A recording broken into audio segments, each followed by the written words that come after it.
and we will have a general election on the 4th of July. I have just returned from Buckingham Palace to form the next government of this great nation.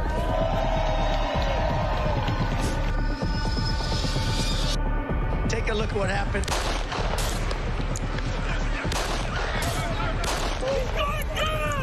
I immediately knew it was very serious, that we were under attack.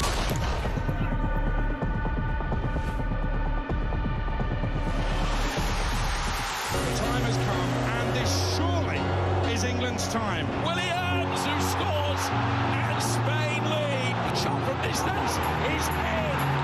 It is Cole Palmer. Low ball in on the ball, slides it in. An absolute killer of a goal. I agree with the protest, but I don't think the violence was anywhere near necessary. No, I mean, I don't think anyone, Nigel, would ever think that the violence was the answer at all.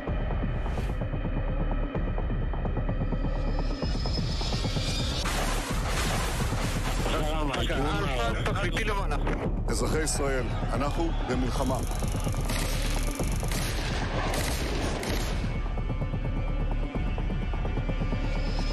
I probably took a bullet to the head because of the things that they say about me. If Donald Trump were president, Putin would be sitting in Kyiv right now. In Springfield, they're eating the dogs. The people that came in, they're eating the cats.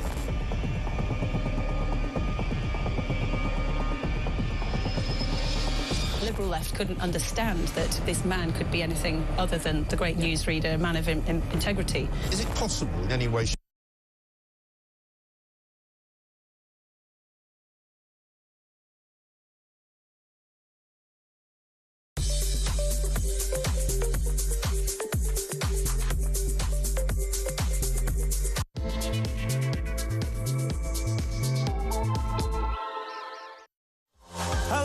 Very good morning to you. It's just after 6 o'clock on Saturday, December the 28th. Happy Christmas. Did you have a great one? I hope you really did.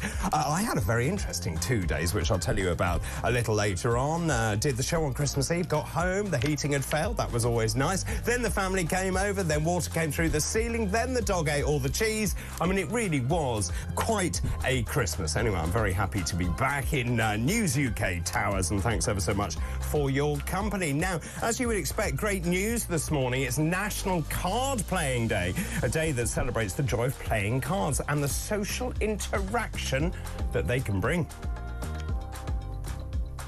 Yeah.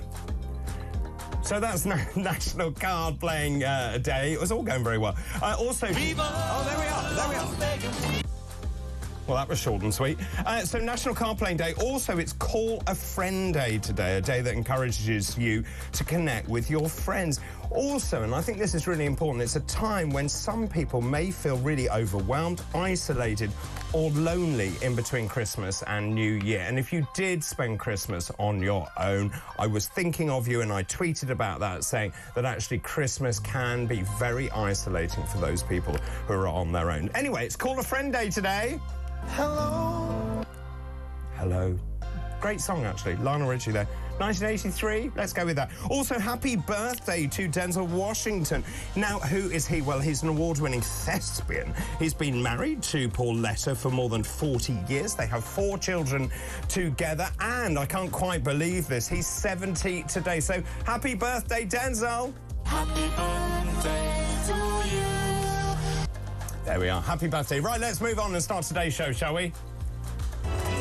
Today's fascinating facts. On this day in 1065, Westminster Abbey was actually consecrated. Its founder, Edward the Confessor, could not attend due to illness. He actually died on the 5th of January, 1066, a year later, and he was then buried in a shrine before the high altar in his very own new church.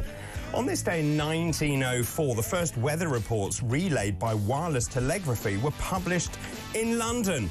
And I remember this really vividly. On this day in 1980, a shake-up of broadcasting franchises paved the way for the launch of breakfast TV.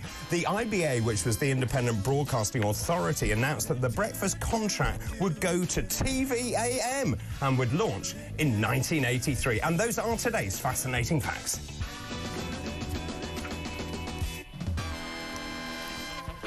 Well, there we are. Now, a man joining me this morning who is no stranger to television. In fact, he's far too young. He won't remember the IBA or indeed TV-AM. Simon London Broadcaster, good morning. Good morning, David. Happy Christmas to you. And a very happy or Merry Christmas to you. Oh, you're a happy Christmas. I'm a Merry Christmas man. That is American, I think. Is it? Yeah, I don't think so. Oh, okay. I don't know. I mean, I want to find out on one of your fascinating facts that came in. Well, we'll ask people, though. Is it Happy Christmas or Merry Christmas? Anyway, did you have a nice time? I did, thank you very much.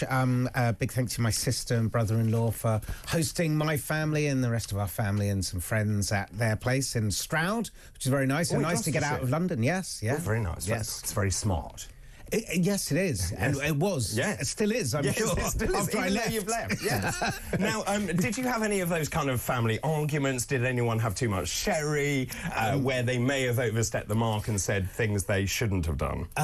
You know, that's every week with my family, generally. No, it was all pretty good. It was all we were all very, very, you know, we're of that age now. You know, my son is 23, 24, so, you know, we don't it's have... not possible. You're only 27 yourself. Indeed, thank you, David. Yes. But I mean, you know, when you don't have small kids sort of running around and getting tired and people sort of moaning about this or that, when it's just a whole load of adults just sort of kicking back and doing their thing. Went to the pub, came back. That's nice. And sort of just, you know, got everything ready and yeah, it was good. Good fun. Excellent. And no sort of trauma befalling you like the things that happened to me?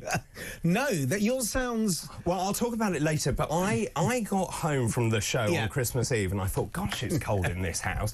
And then and I have a Nest, you know, one of those things. Oh, yes, I was about to say, not something you sit on. Not something you sit on, but it controls the boiler. Right. But then it kept telling me the house was 23, and I was like, I've obviously got some sort of medical problem because I feel really cold. But essentially, the boiler was working, but one of the mechanical valves had failed. Right. And I could hear it clicking. And there's not much you can do about that. No, but it is really interesting that you say that you've got this Nest thing, which obviously is IT and is obviously tech and everything else, and the tech is telling you that it's fixed okay, but obviously it's not working. And I think this is going to be a real big thing as we move forward. So that's really interesting. The new Nostradamus, this chap, and we'll talk about this later, he believes that actually this is the year, next year is the year that AI runs out of control. Oh, okay. Yeah. Or for us Terminator fans, when Skynet becomes sentient and self-aware, and we need your internet, won't it? Let's just hope that John Connor somewhere is planning on coming back and saving us. Oh, very good. Denzel Washington, do you know much about him? I do. I'm a massive Denzel Washington fan. First Oscar for Glory, I believe. Second Oscar for Training Day. Very good. I just saw him in Gladiator 2, which was very good. Yeah. Very good. I think he's been nominated for a Golden Globe. He'll probably get the Oscar nod as well as supporting actor. Gladiator 2 is mental. It's just bat poo crazy. But Denzel Washington is great in it. He's pretty much great in everything he does, actually. So he's interesting. He's received several accolades, 2 Academy Awards, 3 Golden Globes, a Tony, 2 Emmys, a Grammy. He got the Cecil B. DeMille Award in 2016, the AFI Life Achievement Award in 2019. He got the Presidential Medal of Freedom in 2022. Yeah. I mean, he's got a big mantelpiece. He's a pioneer. And does that mean that he's one of the very few people, I think there's only about 50 of them who've got, they're called EGOTs, the Emmy, Grammy, Oscar and Tony. Very good. That's amazing. Yeah, I did not know that. It is amazing. But yeah. I mean, it's quite interesting reading the backstory, which I did yesterday. He was born in New York in 1954. His mum, and this just shows what is possible, was a beauty parlour owner and operator born in Georgia, raised in Harlem in New York. Wow. Good on them. But the best story about Denzel Washington is, you know, Chadwick Boseman, who played Black Panther and sadly died, I think, of stomach cancer or something. He was a young actor trying to come over to acting school, and I think they were doing sort of summer schools at Oxford University, and Angela Bassett, who Denzel had starred opposite, she was instrumental in getting these young actors across. Chadwick Boseman didn't have the money to do it. Denzel Washington paid for him. He was an unknown actor. Is that and he right? ended up being Black Panther. And he never ever said anything to Denzel Washington until he got his first award and then thanked him in public for it. That's really, really amazing. And actually, you should read his backstory because it is about... I suppose having the chances to do well in life and how he changed schools and how that changed his direction and so on. Should we talk? Talking of changing direction, okay. this has been going on for a while. Let's start with the front page of the Daily Telegraph. If you are just waking up, Nigel Farage, Musk will help us beat the Tories. Now on Christmas Eve. When I did the show last time, of course, we've had Nigel Farage. There was the counter, wasn't there? The counter to the number of members. So we knew the Conservative Party had about 130,000. Yeah. And this story has got legs and has been moving very rapidly. Now, the story this morning, Elon Musk will help Reform UK win over younger voters because, said Nigel Farage, he's an absolute hero figure for young people. I mean, it's quite interesting. And obviously, Musk in charge of Dodge, the Department of Government Efficiency. He's sort of backtracked slightly on how much money Musk might give Reform UK, and obviously it has to come through a UK company. But obviously Nick Candy, Farage were with Musk at Mar-a-Lago. But look, I've known Nigel Farage a very long time. If nothing else, he's extremely good at keeping stories about him in the press for days. Yeah, I mean, you know, there's...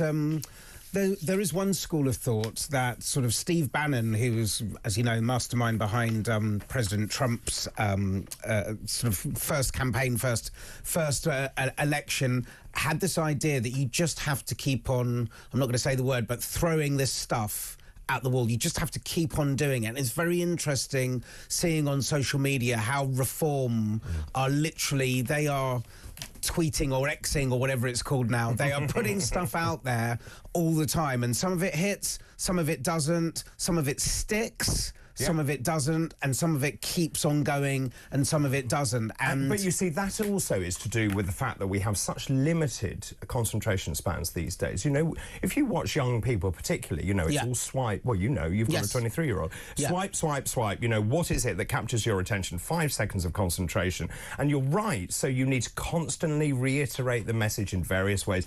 And that's what I was going to say. So, obviously, we've then got Nigel Farage. So the counter... 145,678, so 15,000 over and above the Conservative Party. Now, I don't know what your thoughts were, but Kemi Badenoch coming out to say to Nigel Farage, you've got an automated counter, you're playing with people, you should be feel disgraced over that. I think it's a terrible political move.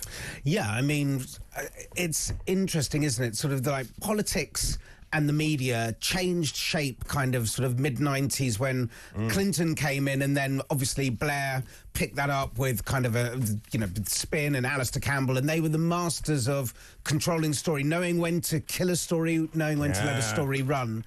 I'm amazed that... And you've got Mandelson, the master of dark arts. Of course, yes. I'm amazed that sort of Kemi Badenoch has sort of picked this up and made it such a...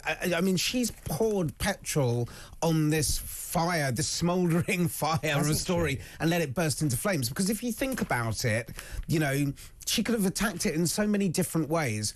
We talk about, and we just talked about social media.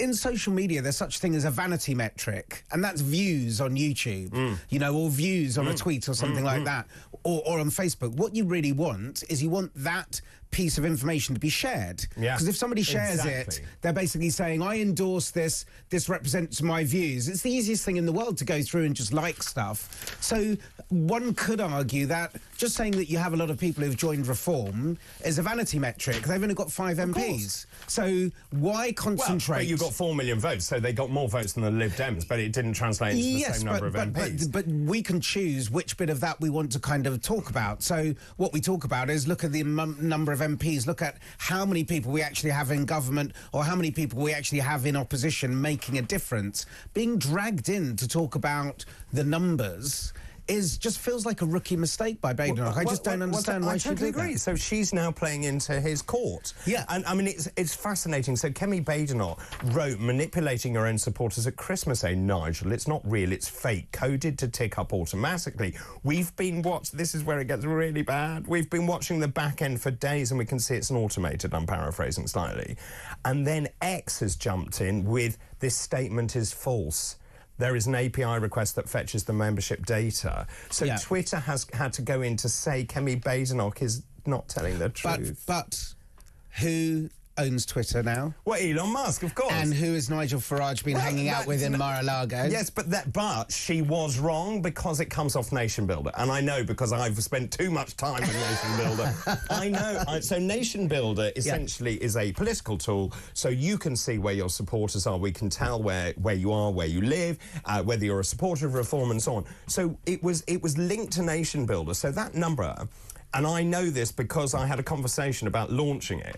And so that number is now fairly static. What their mistake was they didn't actually watch it because at night it slowed right down because people were asleep. And then in the early hours and certainly on Christmas Eve it was going wild when I first mentioned it. But I guess the point that I'm making is... There is more than just sort of two people having a spat here. There's a lot of stuff behind it. Who can amplify what's going on? Which is why she needs to be careful getting into a spat on social media. Now Trump is the master of this. He would sort of call out people, he would say stuff, and the big mistake that they would make time and time and time again, and it's Kevin O'Sullivan does it to me all the time when I appear as a foil on his show.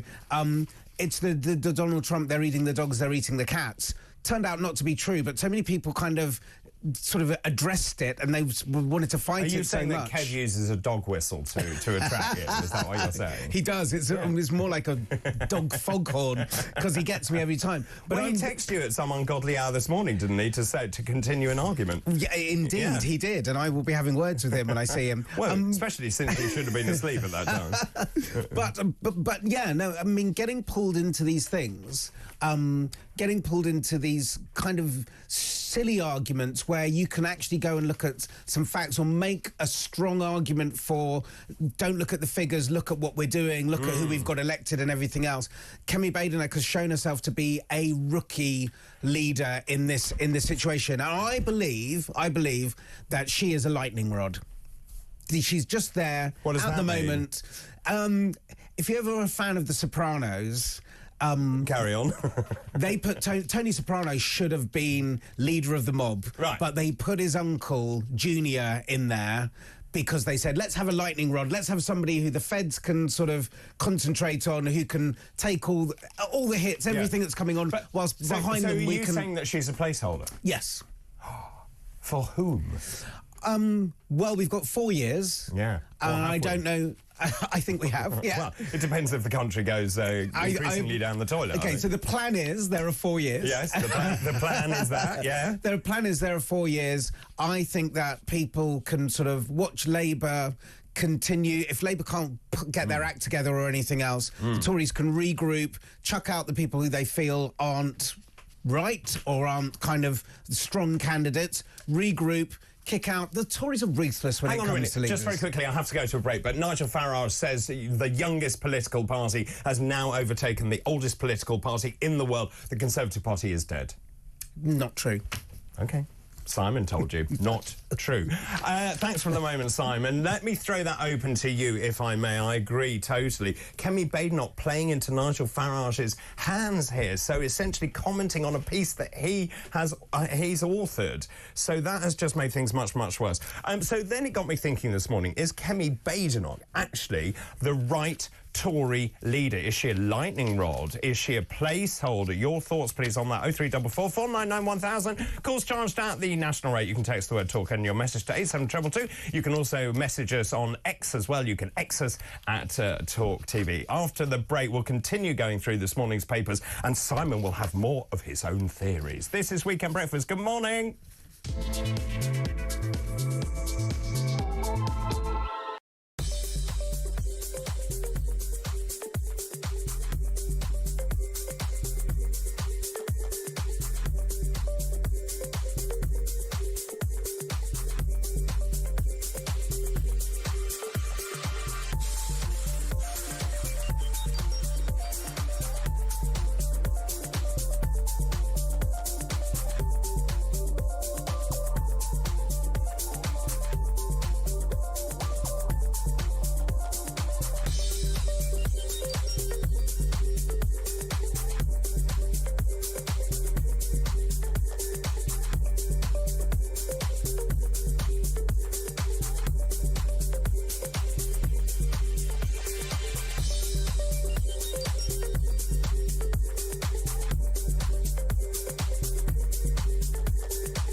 happened to that pledge to be the fastest growing nation in the G7? Well, that's one of many promises, pledges, even just targets that seem to have been dropped, particularly after that catastrophic budget from Rachel Reeves. And it looks as though we might be heading for Rachel's recession.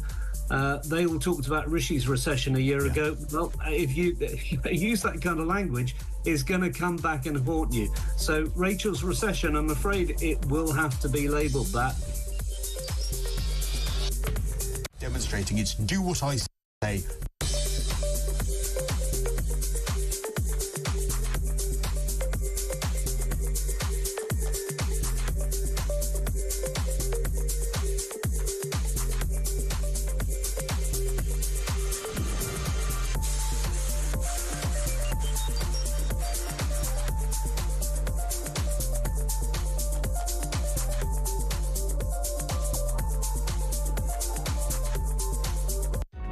Across the UK, on DAB+, on YouTube, on the app, on your mobile, the home of common sense. This is Talk. Welcome back. This is Weekend Breakfast, 6:22, Saturday, December the 28th. I'm joined by Simon London this morning. Very good to see you, Simon. Good to see you too. And I've taken off my festive attire because I was told by the producer, the setup producer, that's Gabriella, a slightly mad Italian lady, that I wasn't allowed to wear a waistcoat anymore because apparently Christmas is over. Oh, right, okay. Do you think that's right?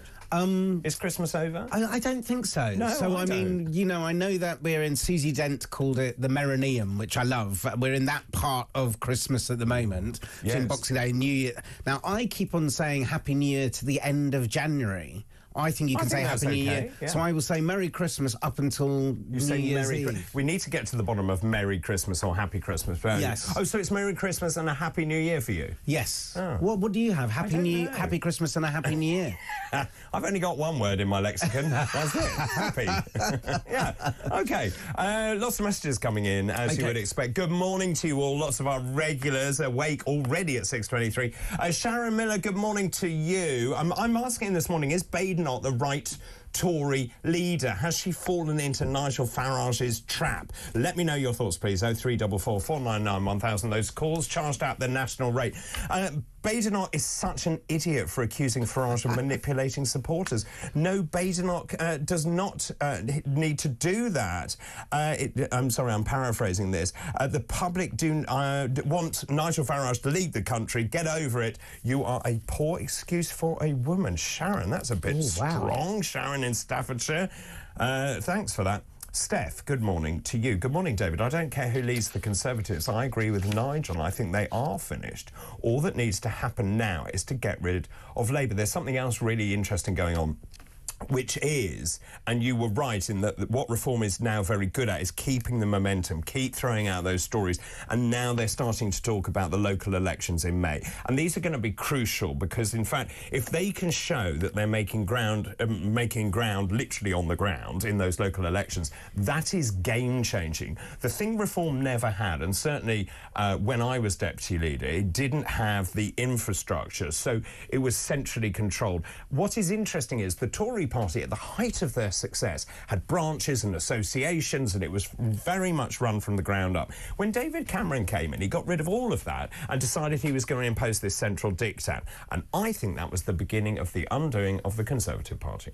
Oh, right. OK, so are you saying then that Reform are going to go back to the tried and tested Conservative model of basically it's almost like a decentralised with little satellites everywhere? Because actually politics relies on volunteers. It's really hard work going out in all weathers, delivering leaflets, knocking on doors, getting voter intention and so on, and you need to feel that you're part of that you are actually driving that from your own region and location. So when David Cameron then imposed all this stuff from above, many people around the country thought, right, well, I'm off.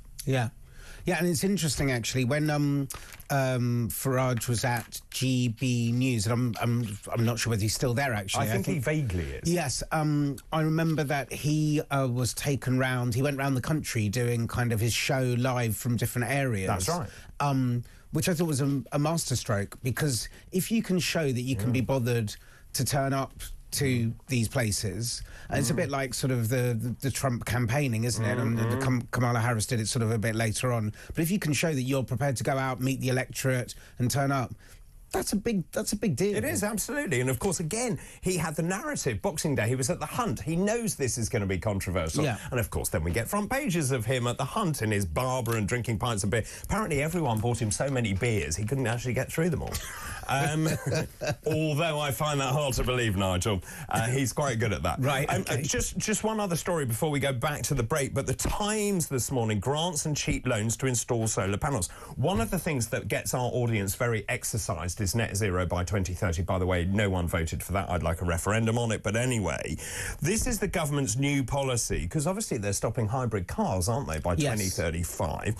So the copy this morning says millions of homeowners will be given grants and cheap loans to convert their properties to solar power in this attempt to get to net zero by 2030.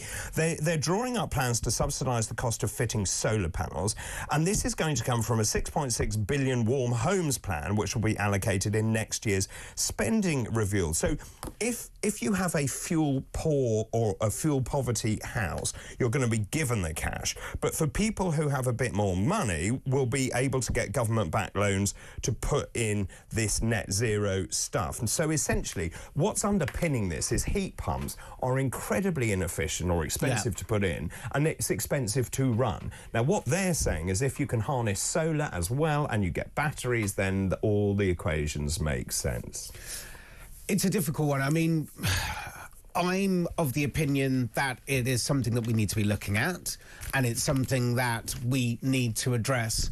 But also, I think that there should be more research and development in battery power and how those batteries are made. I believe that kind of these lithium batteries that are in a lot of cars, the actual effort and work to get them and the damage done to the environment in kind of extracting the lithium and things like that, there's a big conversation to be had around that. And using slave labour to do so in other parts of the world. Exactly. So, I mean, I don't want to sort of sit here and be trite and say you can't make an omelette without breaking some eggs. It's something that we should be looking at doing, but it's also something that we should be looking at doing in the best way, the most efficient way, the most moral way, and also not in a performative way. If it means that we're going to rush something and get it wrong again, which we've seen a lot of the time, we're really good at that. Then we are really good at that. That. Do you know, 2 days ago I went for a lovely walk along Sizewell Beach, which actually is a lovely beach, and I was very struck. I'll show you some pictures of but the two power stations there, Sizewell A, which is a Magnox, and then you've got the PWR. They look tired, and it just makes me think, what have we been doing for 25, 30 years? There is no national infrastructure plan. We should have built Sizewell C, D and E by now. It's tried and tested technology. We know it works. The SMRs are coming online, the small modular reactors. Look, that has to happen at the same time as putting up a windmill or whatever you want to do. But at the moment, we're seeing the grid cannot cope. They're going to have to completely rebuild the grid. Look at the data centres and how much they are using in terms of electricity. And then when everyone moves to an electric car, where are they charging them? Yeah, it's if true. You live in a terrace. Yeah, I went to a talk by somebody quite high up in Avis, and this was about 10 years ago, and they said, you know, driverless cars, we are going to get there. This is going to happen. He said one of the big things is, you know, a plane can take off and land by itself, but would you want to get in a plane without a pilot? There's always going to be a confidence thing. He also said another massive thing that they have to worry about is, where are these cars stored when they're not sort of being used? And he said we have to look at that. Where are they going to be charged and where are they going to go? So yeah, you just feel that some of these things which feel very kind of performative, as I said before, or very much to catch the prevailing wind, are never thought through as much as they. No, and I mean, certainly in my neck of the woods in Suffolk, there's a huge hoo-ha over using prime agricultural land to put solar panels on, which I think is absolutely nuts. Interestingly, the government is backing off this and now saying we're going to build them on car parks. Hooray! That, to me, makes perfect sense. So you put a canopy and you put solar panels. Don't do it. We need food security in this country.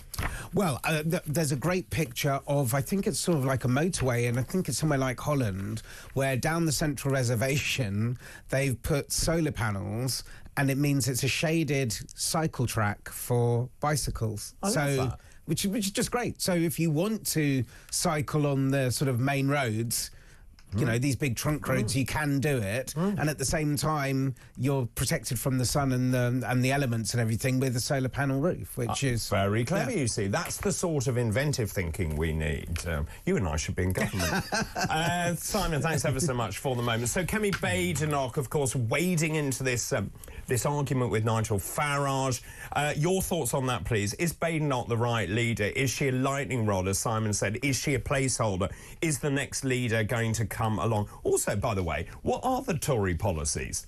Do you know any? I don't. 0344 499 1000. Those calls charged at the national rate. You can text the word talk in your message to 87222. You can X us as well at talkTV, and you can also leave a voicemail as well. After the break, I'll take you through all of this morning's front pages. The time, 6:32.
Across the UK, on DAB+, on YouTube, on the app, on your mobile, the home of common sense.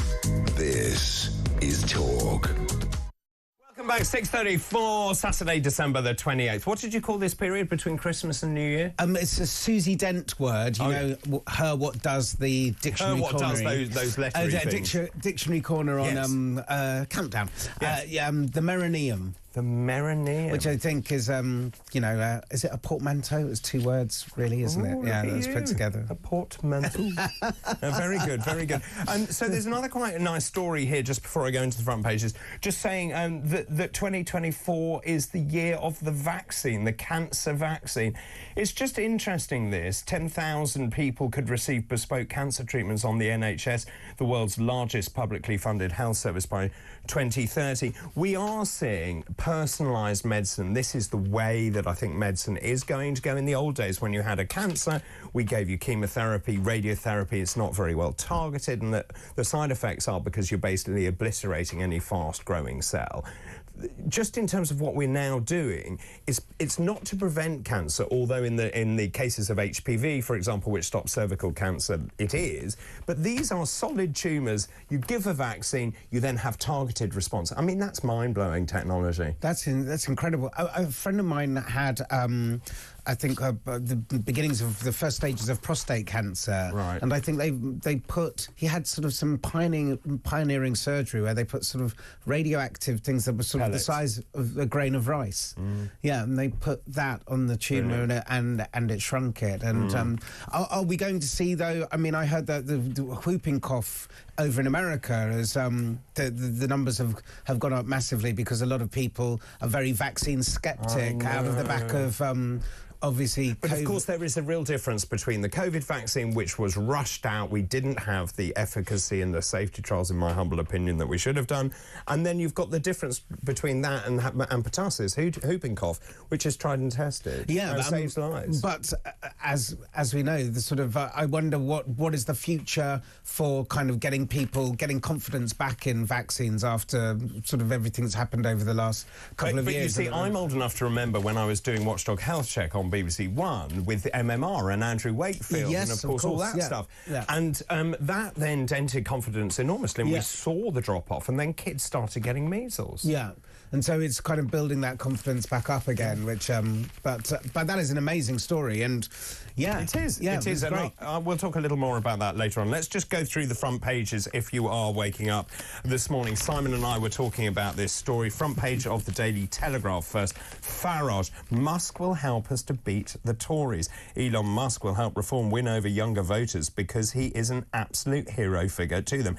This is interesting for lots of reasons. One is that with what I know is going on, I am seeing younger and younger people being drawn to a particular political party. You're meant to be your most left-wing when you're young. Yes. That is not what, certainly anecdotally, I'm seeing. Yes, I went back and visited my old university sort of 2-3 years ago, and I went to Essex University, which was a hotbed of student left-wing radicalism and everything else. Explains a lot, Simon. Yes, indeed. Got there and no political posters on the wall, no nothing. And I was thinking, we're at a time of Trump and Brexit and a lot of political stuff going on, and it was amazing that it seemed so sanitised there. I was absolutely shocked, because before there were posters everywhere about support this, get behind that, join this society and everything else. And so I am sort of wondering that I do think that you know, it's a horrible generalisation that young people are not as politicised as... I'm not sure that's true, but I do, just in terms of, I can only really talk about Reform, but the numbers of young people coming through are off the scale. And I don't know why that is. Is it because they're so exercised, they don't like what's happening, they can't buy a house, they're rebelling? Maybe they're rebelling against those, you know, the mainstream traditional parties, saying, you haven't looked after us. I think there's a lot to do with that, and I think there's a lot to do with this kind of idea that sort of everything is woke. Everything is kind of this sort of... Everything is woke. This sort of feeling about wokery. I had a really interesting chat with my son on the way to my sister's at Christmas about it. Him saying, oh, you know, the jokes that I like, you can't make anymore because of woke. We had a discussion, me obviously being the left-wing father, saying I don't believe that at all, and I think you need to kind of look into it. But he has a difference. Tell him from me, he's right. He has a difference of opinion, David. Yes. We had a. You mean he's right? We had a very hearty and. Did you? Yeah. Until. Does he still think you're until wrong? His mum in the back said, you know, it's Christmas. Yes. Why don't we? There was the argument. Well, that's what I was going to say. You know, Christmas wouldn't be Christmas without that arguing. Let's move on and look at the Times front page this morning. We talked about this as well. Grants and cheap loans to install solar panels. 6.6 billion quid, by the way, is going to be thrown out to make people have solar panels. Those people who are less well off will be given them as a grant. Those people with more money will be given a loan to do that. Of course, this is also the move into heat pumps to try and get people to do that. It's interesting, this, because if you have solar panels and you export your energy from a solar panel, you get paid 4p per kilowatt hour, 4.1p per kilowatt hour. The people buying that are paying 24p. That disparity. Now, I have solar panels, but my tariff was done when the panels went in, which was about 15 years ago. So I get really good what is called a feed-in tariff. Right, okay. So it depends when you put those panels in. Anyway, I think they need to increase the amount they're paying to people for generating electricity. Interesting, and I didn't know how much this had been cut by, but Ed Miliband's net zero transformation budget has been cut from 28 billion down to 15 billion, and the government wants to install 600,000 heat pumps a year by 2028. Good luck with that. Yeah, but they've got to do something. I mean, coming here this morning, I got picked up at 4:45, so 4:45, and just driving through London, and London's dead. There's nobody around at the moment. But the lights on, the lights in buildings and lights in offices and everything else. I mean, it's obscene in a way, you know, and so... Security? Possibly, but, you know, it's interesting getting here to the news building and everything. It was on a sensor. Everything is off here, let me tell you. So it was dark, but it does make me think... You know, on the one hand, we can kind of sort of say, oh, we need all this stuff, and, you know, and are we being a bit sort of, you know, with net zero, are we being a bit hysterical and everything else? But on the other hand, we're kind of burning all this energy. But also, I can't help looking at that we're only 1% of global emissions. Look what Russia is doing and China, and here we are, and we're making things more expensive. I mean, also, fine if electricity starts to become cheaper. Yeah. But it won't. Yeah. And that's the bit that I think is missing, and the people around the country are pretty angry by. Talking of being angry, the Guardian front page this morning. I mean, this is a scandal. The scandal of 1.5 million pupils stuck in dilapidated schools. More than 1.5 million children are studying in dilapidated schools. This is the Guardian investigation, due to crumbling state infrastructure. It's not just schools, actually. It's hospitals, courts. So many need repair. They're actually endangering lives. In fact, I was reading about props being used to hold up floors in hospitals. Now, I don't know what the answer to that is, because also we saw the rack issue, didn't we? The reinforced aerated concrete as well. Yeah. What is the answer? Just more cash? Unfortunately, yes.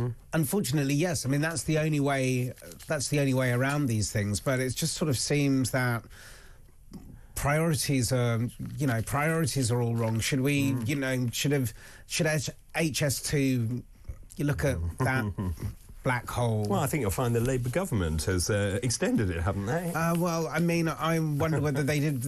I wonder when you've done that much work. Well, I would agree with that. Yeah, I mean, otherwise to terminate in the middle of nowhere, it seems ridiculous. I know, but you just sort of think that there's this school of thought that you can't solve problems just by chucking money at them, but I think you can, and I think with crumbling infrastructure, I agree with that. With buildings that are kind of used for everybody. Well, for little people as well, and they're in danger if the roof falls in. Indeed, nobody wants that on their watch. Although I'm thinking back to my school days, we changed in changing rooms that were absolutely vile. We had classrooms that were drafty. It was a different era. Yeah, slate and chalk. That's right. Yeah, we actually did have blackboards, and then and they would throw the blackboard rubber at you, which you wouldn't be allowed to do anymore. Yeah, well, which is possibly a good thing, David. But then we had corporal punishment, but it didn't do me any harm. Yeah, so did we. Yeah. I bet you were naughty. I'm saying nothing. No, quite. But it's interesting, isn't it? You hear of a lot of young British Nigerian kids who, when they're naughty, get sent back home to Nigeria, where it's kind of all corporal punishment and parental punishment. A lot of people tell me that their dads used to take off their belt and hit them and do X, Y, and Z, and you sort of pull that face like that. But culturally, they believe that's a great thing, and that sort of things get done in school. Look at your face. Look, I'm not advocating it. I'm just saying. I know you're not. I know you're not. Right, Simon, thanks for the moment. Is Badenoch the right leader for the Conservative Party? 0344 499 1000. We haven't got very far in the front pages. I better speed up after this break. This is Weekend Breakfast. Good morning.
So I was holidaying on the east coast of Sri Lanka in my friend's guest house, Galaxy Lounge in Aragon Bay.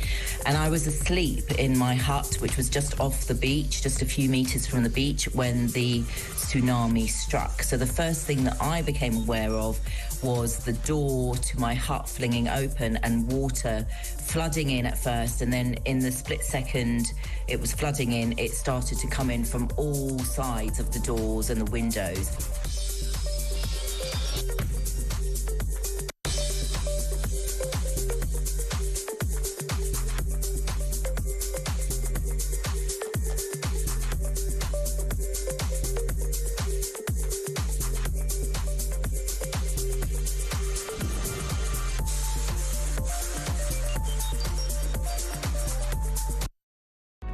Across the UK, on DAB+, on YouTube, on the app, on your mobile, the home of common sense. This is Talk. Welcome back. This is Talk 6:47, Saturday, December the 28th. I'm joined by Simon London, broadcaster extraordinaire, who I've known for many, many years. We were young once. What we were very young. Yes. And then... we're not. And now we're not. I know. It's horrible, isn't it? We're taking you through this morning's front pages. Let's go to the Daily Mail now. This is going to exercise people this morning. Labour's £400 tax hit to your family holiday. This is the APD, the air passenger duty, which, when it came in, seemed very innocuous and a little bit of money. But now, apparently, if you're taking your family to Walt Disney World in Florida, it goes above £400 in air passenger duty. This is a stealth levy on fares known as the holiday tax. They hiked it in the budget by 15% on most flights. That is 5 times the current 2.6% rate of inflation. It brings in 2.5 billion quid a year. Where does that money go, Simon? Well, not on schools and hospitals. No, That's what I'm talking about. Yeah. But yeah, I don't know. Do we look at sort of flights being a sort of a luxury thing, and if you can afford to fly to these places, you can afford to pay the tax? What about business? Especially so, you know. I think that... But businesses are on their knees. Surely we want people to have face-to-face meetings, get more industry and grow the economy in this country. Or maybe we want people to kind of use the tech that is at their disposal.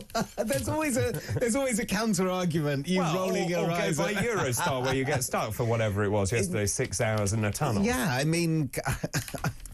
I just don't understand. I mean, it's just yet more stealth taxes. I don't think people are very happy. I mean, Willie Walsh, the former BA boss, he said British passengers are rightly fed up with paying ever higher rates of APD. It's not just a tax on holidays. It drags down all of the UK. I would agree, actually. I think it's a regressive tax.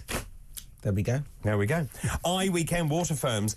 This is an interesting story. You know, this is about the regulator being able to find water firms. Water companies in England have been fined just, wait for this, £2 by Ofwat since 2021 for breaching regulations.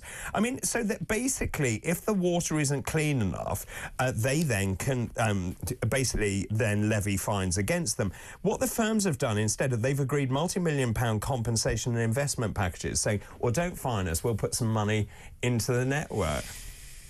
Is it true? I mean, you'll know that. Is it true that we are the only country in Europe that pays for water? Pays for our water? No. That's not true. No. Sorry. Okay.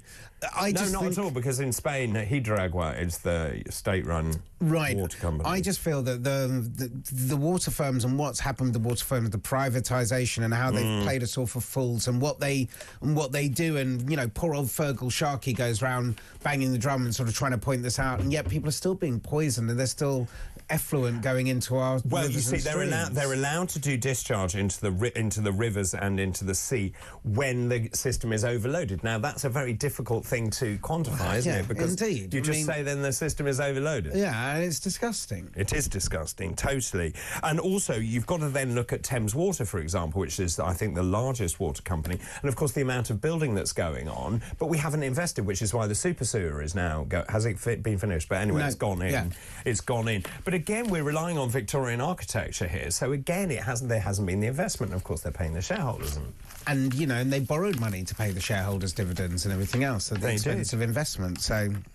So, Daily Express this morning, we were talking about this story as well. 2024 was the year of the cancer vaccine, an explosion of progress that offers hope to millions of patients. It's a golden age of developments. Cancer Research UK said more products and projects than ever were receiving funding, meaning vaccines for the disease were going through a renaissance. This is a sad story. Daily Mirror front page. This is Keir Starmer's brother, Nick, who has died at the age of 60 from cancer. The Prime Minister said Nick was wonderful. He met life's challenges with courage and good humour. I certainly didn't know much about his brother. Nick's life was one of struggle. He had a complicated birth, he had learning difficulties, and that also led to health problems later in life. Of course, like any family, the death of your brother would hit your family hard, and of course he's postponed his family holiday, which is only right and proper. So you forget, actually, politicians are human as well.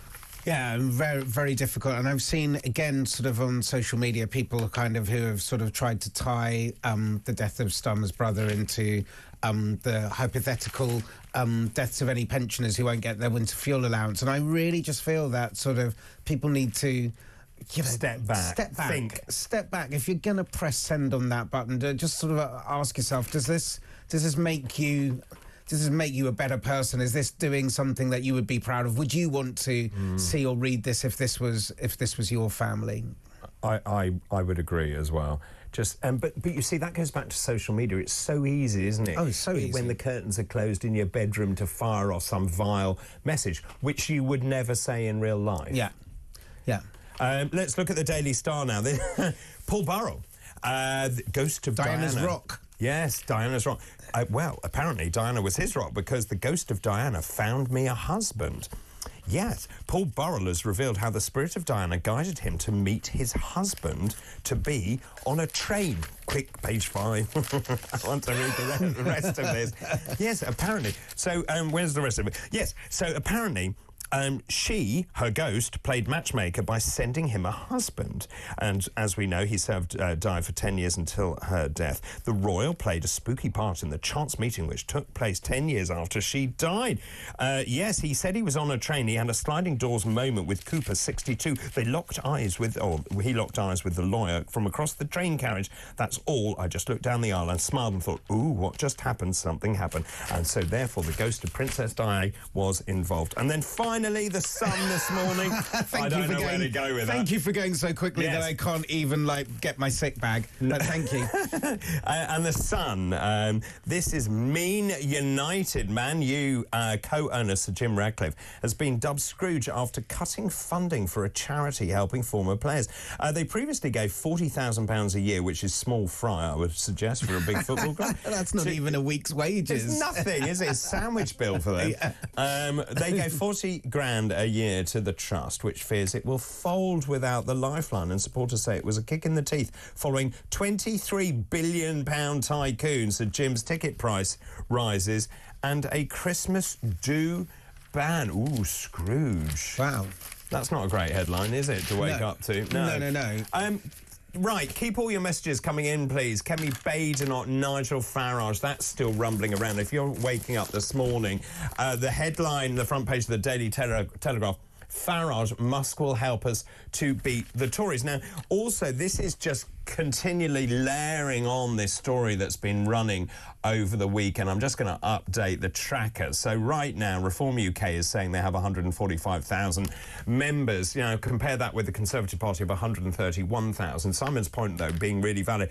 Membership means nothing, does it? No, vanity metric, as I said earlier. Yeah, you know. It doesn't mean anything. It's about what happens to that.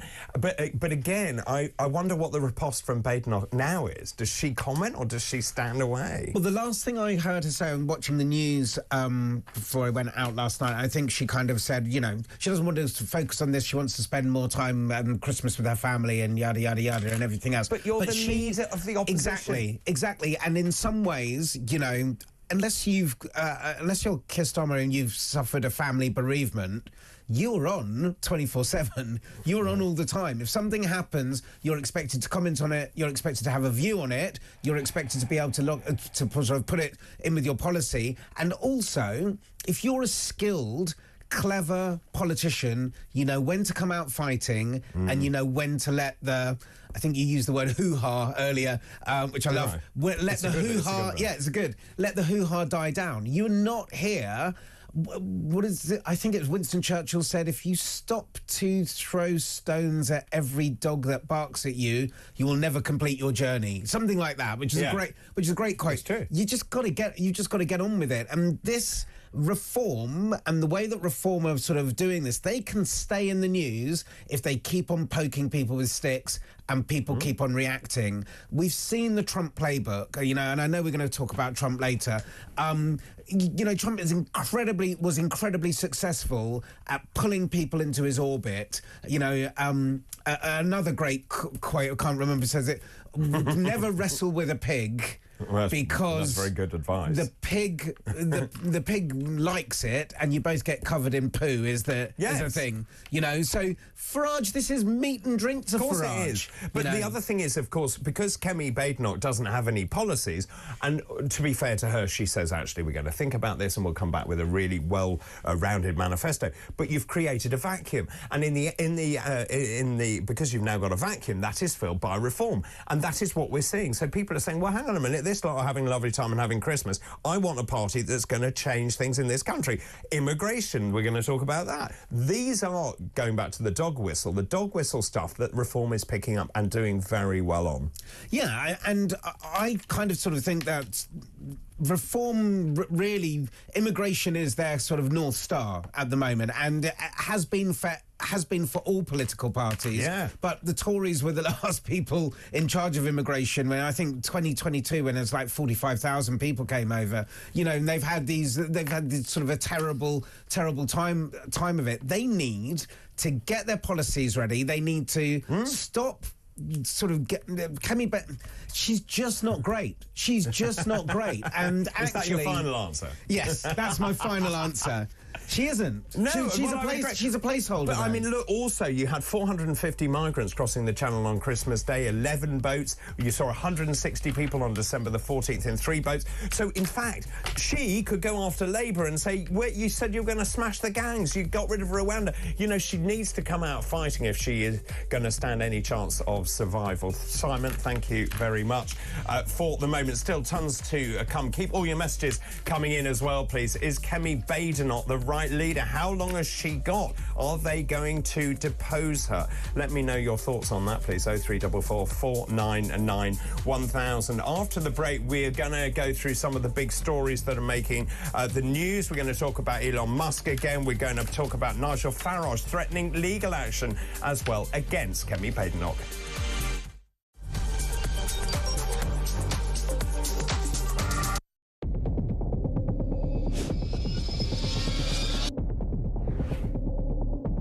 I spoke with His Majesty the King to request the dissolution of Parliament, and we will have a general election on the 4th of July. I have just returned from Buckingham Palace to form the next government of this great nation.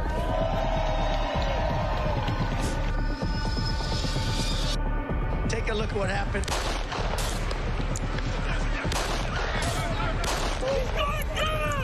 I immediately knew it was very serious, that we were under attack.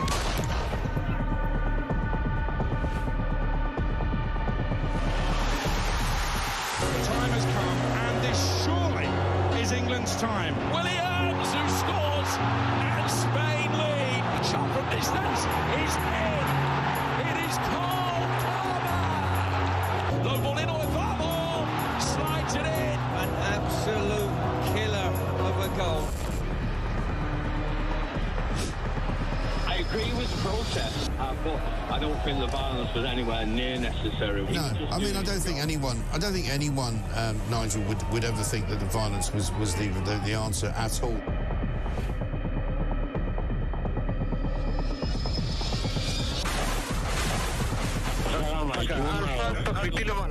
אזרחי ישראל, אנחנו במלחמה.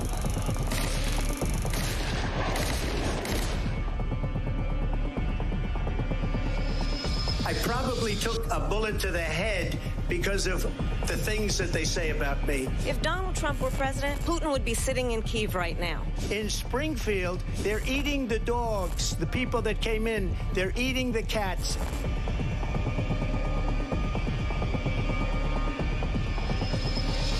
The Liberal left couldn't understand that this man could be anything other than the great newsreader, a man of integrity. Is it possible in any way, shape or form that Keir Starmer didn't know about these facts about the suspect in Southport? I find it extraordinary that he wouldn't know. It seems that the public is not being told the truth. No, there's nothing like an American election, I have to say. North Dakota has gone red, South Dakota's red, Texas is red. Many people have told me that God spared my life for a reason.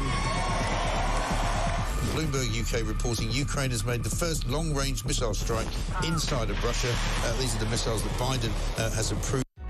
Across the UK, on DAB+, on YouTube, on the app, on your mobile, the home of common sense.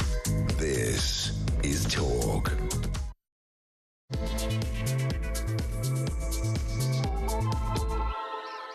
A very good morning to you. It's just after 7 o'clock on Saturday, December the 28th. Happy Christmas. Hope you had a fantastic time.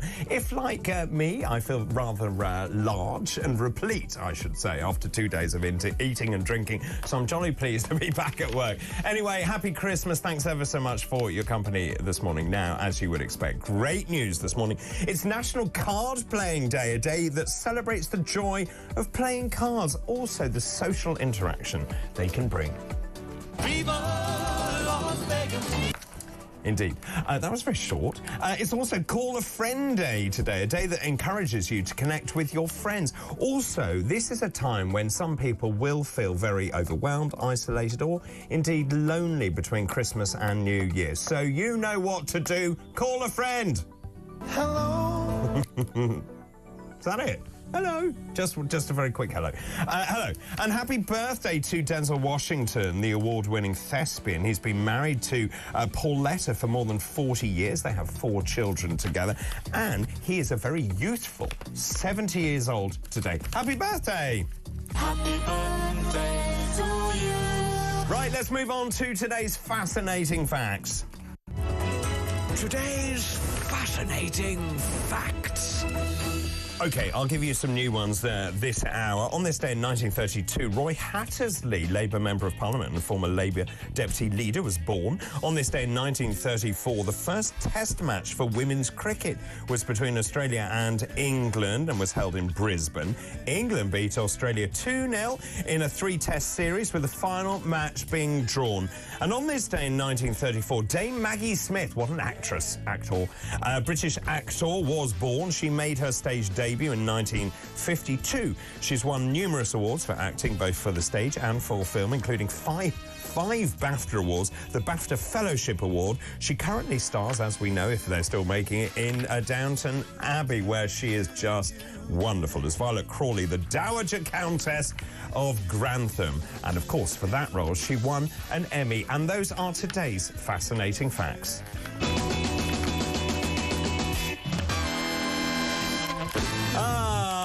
Thanks ever so much for your company this morning. We were talking earlier. Simon London joins me this morning. Good morning. Good morning. Thanks ever so much for coming in over Merry Christmas. Christmas. we haven't quite worked that out yet, have we? We're talking this morning about this big story in the Daily Telegraph. This is the front page if you are waking up this morning.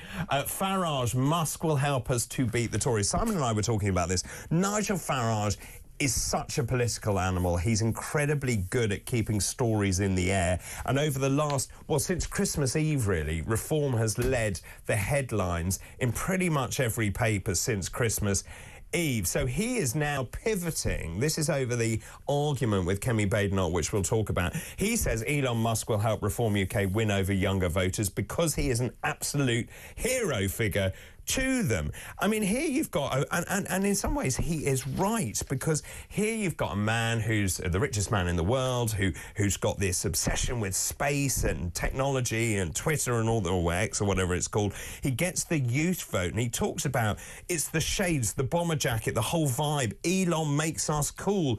Elon is a huge help with the young generation. Is Elon Musk cool? I don't know about that.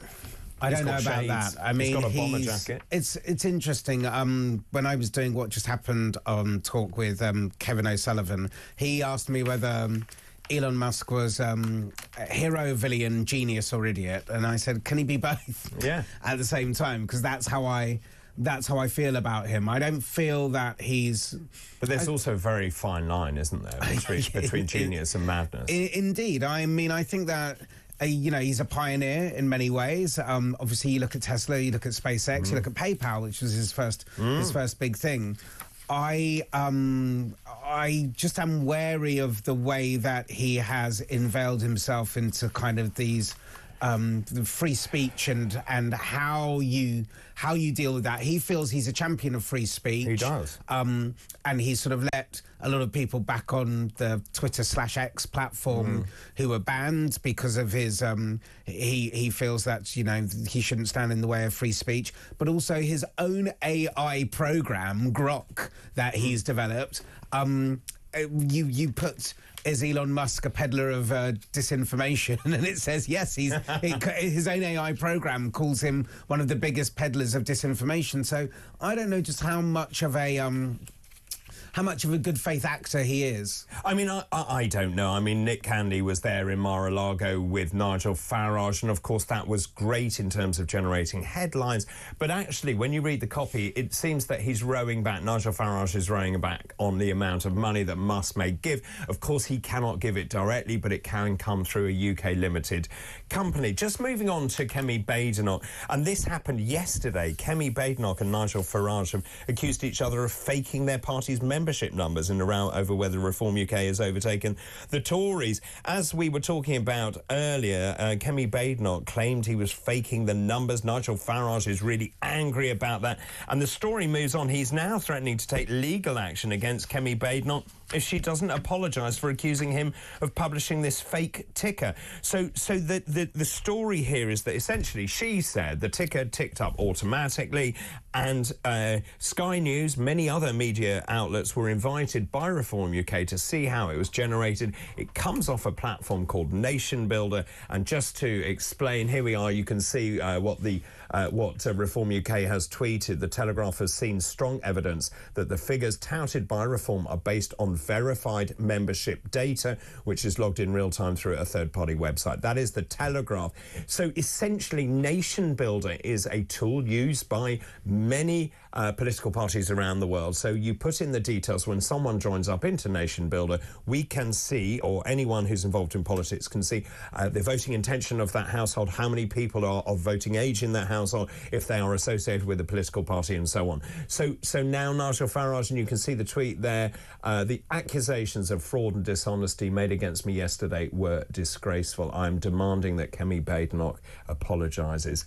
Eek. Not a great Christmas present. Not a great Christmas present, but also, I mean, the sheer front of Nigel Farage as well. I mean, OK, let's break it down. It's a vanity metric. We said this before. You know, having that many members it doesn't really mean anything unless it translates into MPs, and unless you're in the seat of power, unless you can influence policy and influence what's going on. So for Kemi Badenoch... But it's optics. Yes, but for Kemi Badenoch to even put her head above the parapet and sort of go to fight against this, rookie mistake, shows that she is not she's not an experienced politician, she's not been well advised, and she's not great. So that puts a massive question mark over her, which is, I think, which is possibly better than Farage, Reform, Tice could have hoped for in that sense. Second thing is, but then Nigel Farage himself. We have seen a lot of people sort of saying the complete misuse of police time and courts time and everything else. I think it was Alison Pearson, the Telegraph columnist, policing her tweet, policing her tweet and stuff like this. Does Farage really want to take Kemi Badenoch to court over? No, he doesn't. And so again, no, it's generating headlines. It's generating headlines. It's performative, but this performative generating headlines, this stuff erodes public trust in politics. It doesn't, because the numbers are still going up. No, but but the numbers in themselves are sort of a red herring. How many people sign these online petitions? So let's have another 3 million. Let's have well, I signed it because I want another one. Okay, but let's have another vote. Let's have this. Let's have that, and everything else. So this is. But it does say something when you've got the oldest party in the world and is now 131,000 members. The reason for that, of course, is that the Conservative Party tended to attract older people. Yes. Now, those older people are not being replaced by younger people. And even friends of mine who are really high up in the Conservative Party just sent me sort of rolling eyeballs yesterday because they know Badenoch has fallen into the trap set by Farage. Yes. Yes. And but as I say, you know, this is all this hoo-ha is. It erodes trust in politics. It means that we get away from. It means that we get away from the policies. We want people, of course, to put out policies and to sort of say how they're going to make this country better, what their ideas are, how they're going to kind of put more money in our pockets, the food on our tables, all right, cheaper. Well, let's talk about policy then. More than 150,000 illegal migrants have crossed the Channel since the small boats crisis began. This is new figures. 858 asylum seekers made the journey on Christmas Day and Boxing Day. 21 dinghies. The government, just in terms of that, by the way, the figures show enough illegal migrants to fill a town the size of Blackpool or Ipswich have entered the UK over the past 6 years. This is the very real problem, because as we have more and more people coming into this country, there is no infrastructure. And so when people can't see a doctor's appointment, there's a reason. That's why you can't buy a house, because there aren't the houses. If you look at immigration into this country, say net migration was, what, 1 million or thereabouts, if the government is only building 1.5 million homes over 5 years, 300,000 each year, we will never build enough homes. This is the scale of immigration. And Labour has to get on top of this, and they haven't done that yet. I mean, how long have they been in power? Is it 6 months? 6 months. Okay, 6 months against 14 years. Yes. So, you know, I mean, this is a bit like sort of trying to do a handbrake turn on an oil tanker in the Panama Canal. It's going to take... But was getting rid of Rwanda a mistake? No, but let me just back... let me just deal with one thing first. Yes. There's 150,000 over the records began, which I think is 2017, 2018. Okay, now... I'm not saying that's an alarming figure. It is. And shows that immigration has got out of control. However, before we and I agree with you, we can't have that amount of immigration, just like we can't have this amount of house building or flat building that's going on in London, in various places, without the infrastructure to support that. 100%. Schools, hospitals and everything else. But we do have something like 40,000 people die every year. So when we're saying that 150,000 people have come in since 2017, it's not like the country's getting fuller and fuller and fuller. We have but these people are not contributing to the country because A, they're not allowed to contribute, which is part of the problem. But B, we are not sending out any sign that we need to stop this, are we? Okay. France is a safe country. I think that what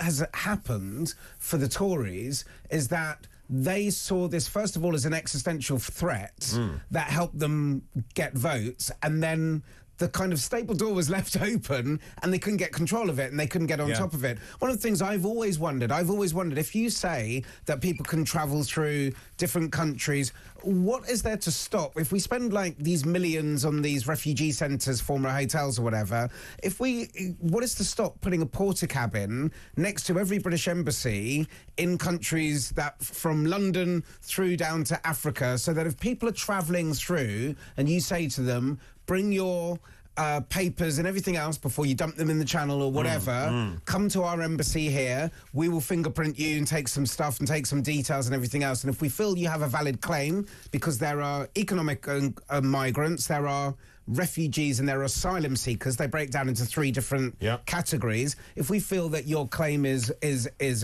valid or verified, then we will help you get passage to the UK where we can deal with you. I don't understand why that's not happened, because I feel that it's been I think it's been politically expedient. Well, they keep talking about safe and legal routes, which is essentially what you're saying. Yes, but which we could help with just by having our embassies allowing people to be processed along the way. Of course, politics is playing a huge part in this, because actually the politicians are saying, well, stay in France. Or we could turn people down in Italy, or we could turn people down in Tunisia, or we could turn people down. What you're talking about is Maloney, aren't you? You're talking about Maloney's idea, which is that you process people in a third country and then you allow them, if they're successful, to go into Italy. I mean, however you slice and dice this is going to be a huge issue for the next 4 years. But did you notice where all the where a lot of these immigrants, where a lot of these people on boats were coming from? Afghanistan, Iraq, Libya, Syria.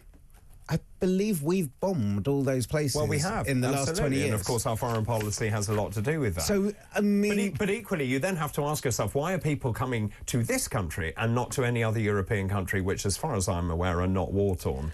Well, is it chickens coming home to roost? And also, is there something that English being in Europe, sort of the largest language, and so they can come here and they speak the language? There is a lot to be said for that. Or is it because we're too easy and we give benefits away too easily, and you can come here and you can live quite nicely, and you get nice heating and you get a food allowance and so on, and better than many people in this country who are on the poverty line? I believe so, but why weren't we letting some of these people work and put tax I would agree with that. But we could boost our own economy by doing that. The whole thing needs to be... Every time you pick up a rock in the immigration argument, there's something underneath it that makes you go, why is it such a mess?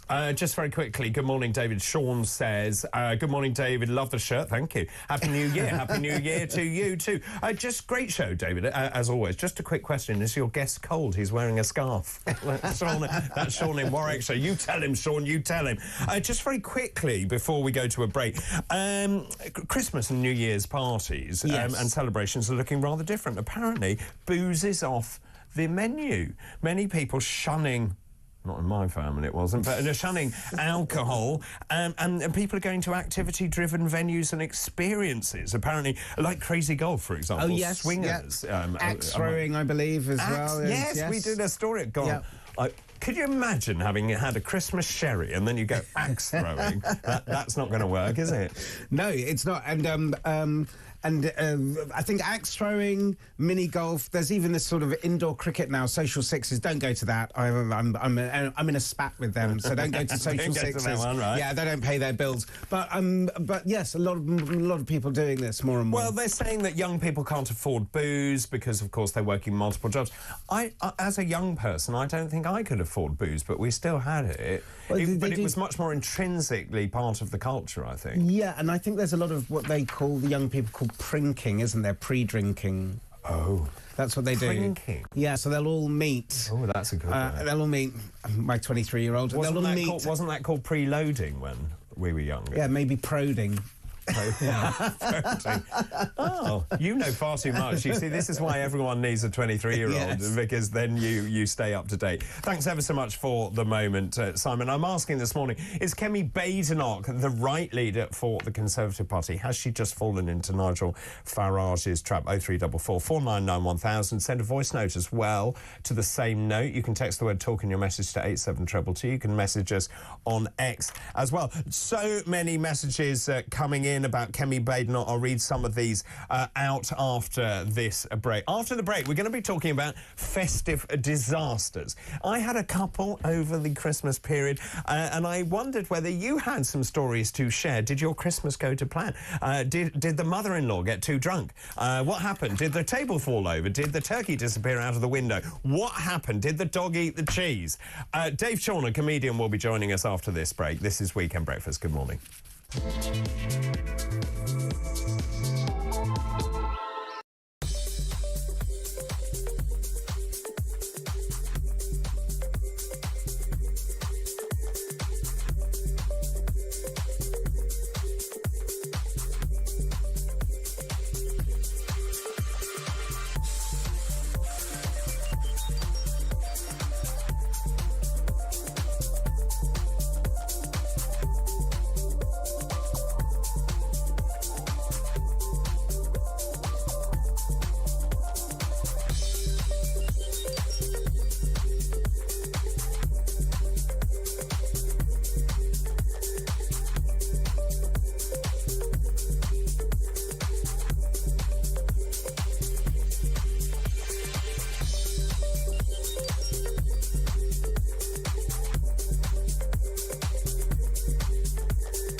So I was holidaying on the east coast of Sri Lanka in my friend's guest house, Galaxy Lounge in Aragon Bay.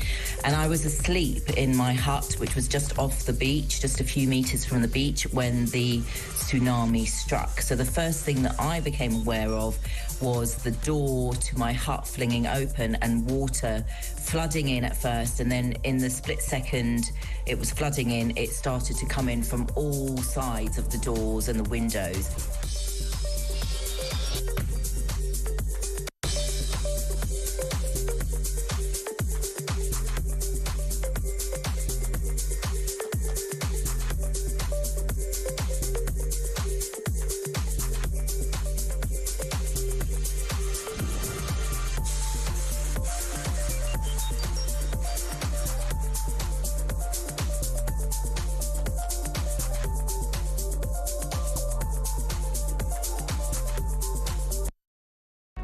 Across the UK, on DAB+, on YouTube, on the app, on your mobile, the home of common sense.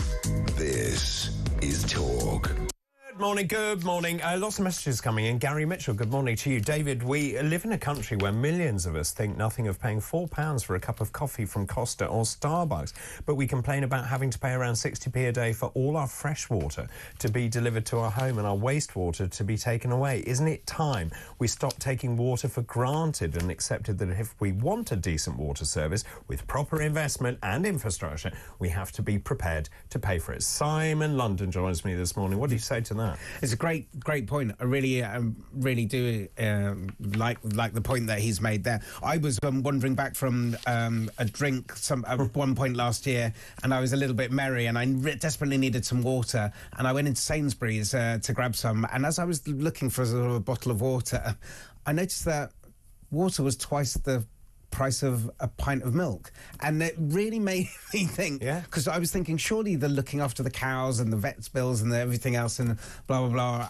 I do think things are sort of out of whack, but he is right there. For fresh drinking water out of your tap and for your wastewater to be taken away, there is a price to be paid, which I don't mind paying, but I do think the water companies are kind of they're just rogue at the moment. They've just gone completely out of control. Lots of other messages coming in about Kemi Baden. Hi David, this is Nicola in London. Great show. I love Simon. Oh, thank you, Nicola. I love Simon, says Thank you. Nicola. It's very early days to judge Kemi, who only became leader last month and has much to do in fixing a faction-ridden party that has just suffered a historic electoral defeat. I think give her chance, although the spat with Farage was a misjudgment, maybe after one or too many eggnogs. I think you may be right, Nicola. Well said. Right, let's talk about Christmas, shall we? Because it is a time of high drama. I think everyone gets themselves in so it's so manic, it's so chaotic, trying to get everything right, and then the family come over, and then there are invariably problems. Now, mine started on Christmas Eve, where I left this studio. I went home to find my heating had exploded, which wasn't very good, given I had 11 of my family coming over to my house. So then, luckily, I could light a log fire, and then I had some heaters and all the rest of it. Then, when my nephew went to shower, the water came through the ceiling into the living room. So that was number 2. And then I was waiting for number 3. What could possibly go wrong? Well, my mum had put all the cheese in a different room because to keep it cool. Yes. Because I had a log fire, and so she put it in there. When I went in, the dog had eaten the cheese. No way. Yes. So that's my 3 for Christmas. Well, joining us now is Dave Chawner, comedian. Good morning to you. Good morning, mate. How are you? Yeah, all right. Did you like my triad of disaster? I hate to take enjoyment out of your misfortune, but the thing that's funny about that is the dog is like, you know what, you will not believe the day that I have had. I just had so much cheese. I have never had so much cheese in my life. That's so annoying. And the cheese. So it wasn't just cheddar, but I think the dog rather liked the brie and the camembert, actually, which I thought was exotic. You've got a dog with a very refined palate. Not my dog. What breed is this? Oh, okay. Yeah, no, we had 3 dogs and they had a lovely time. But this is the smallest of the dogs had the cheese. Anyway, how are you? How was Christmas? Yeah, it's fine. I'm glad it's over. Look, bar humbug. I think we all just need this just to get through this time of year. And I don't want to take this away from anyone, but I'm just kind of like, it's just too much, isn't it? It's just a bit intense. Well, my favourite movie, what is that? Where they buy the house. What is that house? That's Home Under the Hammer. No, when the turkey shoots out of the window and all that. What was that called, where they buy a house and they do it up? I've now completely forgotten. Anyway, there's some such brilliant stories that people have written that... so there's a lady here who said her mum had slipped a disc in her back, so the father and herself took on the cooking duties, and they attempted to lift the bird out of the oven. Grease went on the floor. They slipped on the grease. They lost the turkey. The turkey disappears onto the floor, and then mum's screaming from the other room. I completely understand how these stories evolve. I think it's the pressure. It was called The Money Pit, I've just remembered. I've never heard of this. Oh, it's brilliant. It's got Tom Hanks in it. Anyway, but Christmas, you know, and I think you're right that everything is meant to be just perfect, and invariably it isn't. 100%. And my disaster this year has been because it is the time of year when most people get ill. Coughs, colds, sneezes, they're all around. So everyone, like, builds up this massive day, spends so much money, and then invariably 3 or 4 people get ill. Yes. And were you ill? No, I wasn't. The people that we were meant to be going to Christmas with, they were very ill, and then that was made worse because they felt very guilty. And I'm like, look, at the end of the day, it's just meant to be an enjoyment, and it is a day. I know, but so much is put in store by this. There's another great story here, which was written by Amanda James, Deputy Food Editor. So essentially, she missed the order deadline, so she said to her father, you go and get all the Christmas shopping, all the provisions for the lunch, which he did. So he got everything. He got the turkey, he got the vegetables, herbs and chocolates, and put the whole lot in the freezer. So she came back to find that she then had to defrost all the veg, and the turkey was rock solid. I mean, who does that? Oh, someone like me. I love that. That is a man after my own heart. Keep these coming. Yes. And then here's another one. Lisa Markwell, a Telegraph magazine editor. They were so busy packing up from the house, from their flat, to take the Christmas presents to wherever they were taking the Christmas present. And so they were busy doing that. They were still in their pyjamas, and they put the stuff in the car, and then they heard the door shut behind them, leaving them in pyjamas outside, unable to go back into the flat. You gotta love that. I mean, their neighbours must have got the popcorn. That is brilliant. Now, let's take a break. After the break, I think you've got some Christmas stories to regale us with. I look forward to those, Dave. Dave Chawner there, comedian. Don't go anywhere. This is Weekend Breakfast.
across the UK.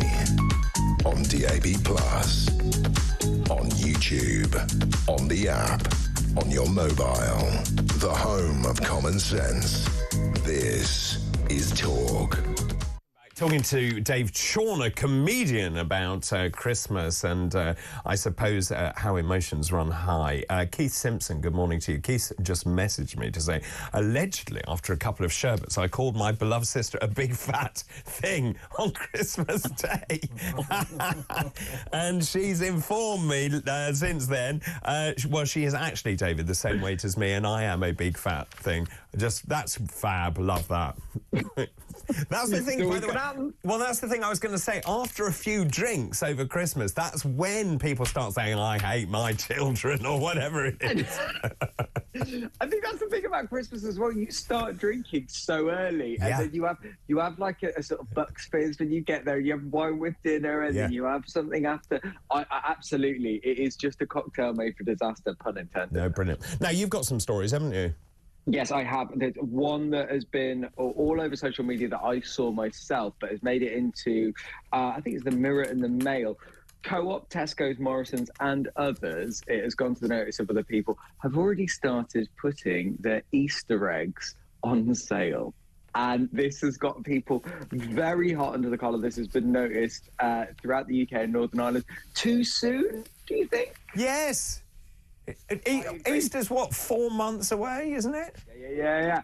Oh, but it's one of these stories that gets people worked up. I mean, I think Christmas, my personal personal best of seeing things start was September this year for Christmas decorations. Don't know if you can beat that in supermarkets. That's a little early, I would suggest. Too early. Too early. Okay, so that's that. What else have you got? There's another brilliant one on social media. There was a man, I love this, is a man after my own heart, who decided to cook Christmas dinner for people. Thought very nice idea.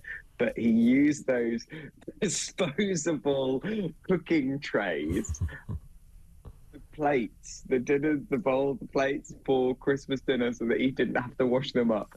I think this is fantastic. I think this is brilliant. Well, I mean, certainly. I mean, washing up is very boring, isn't it?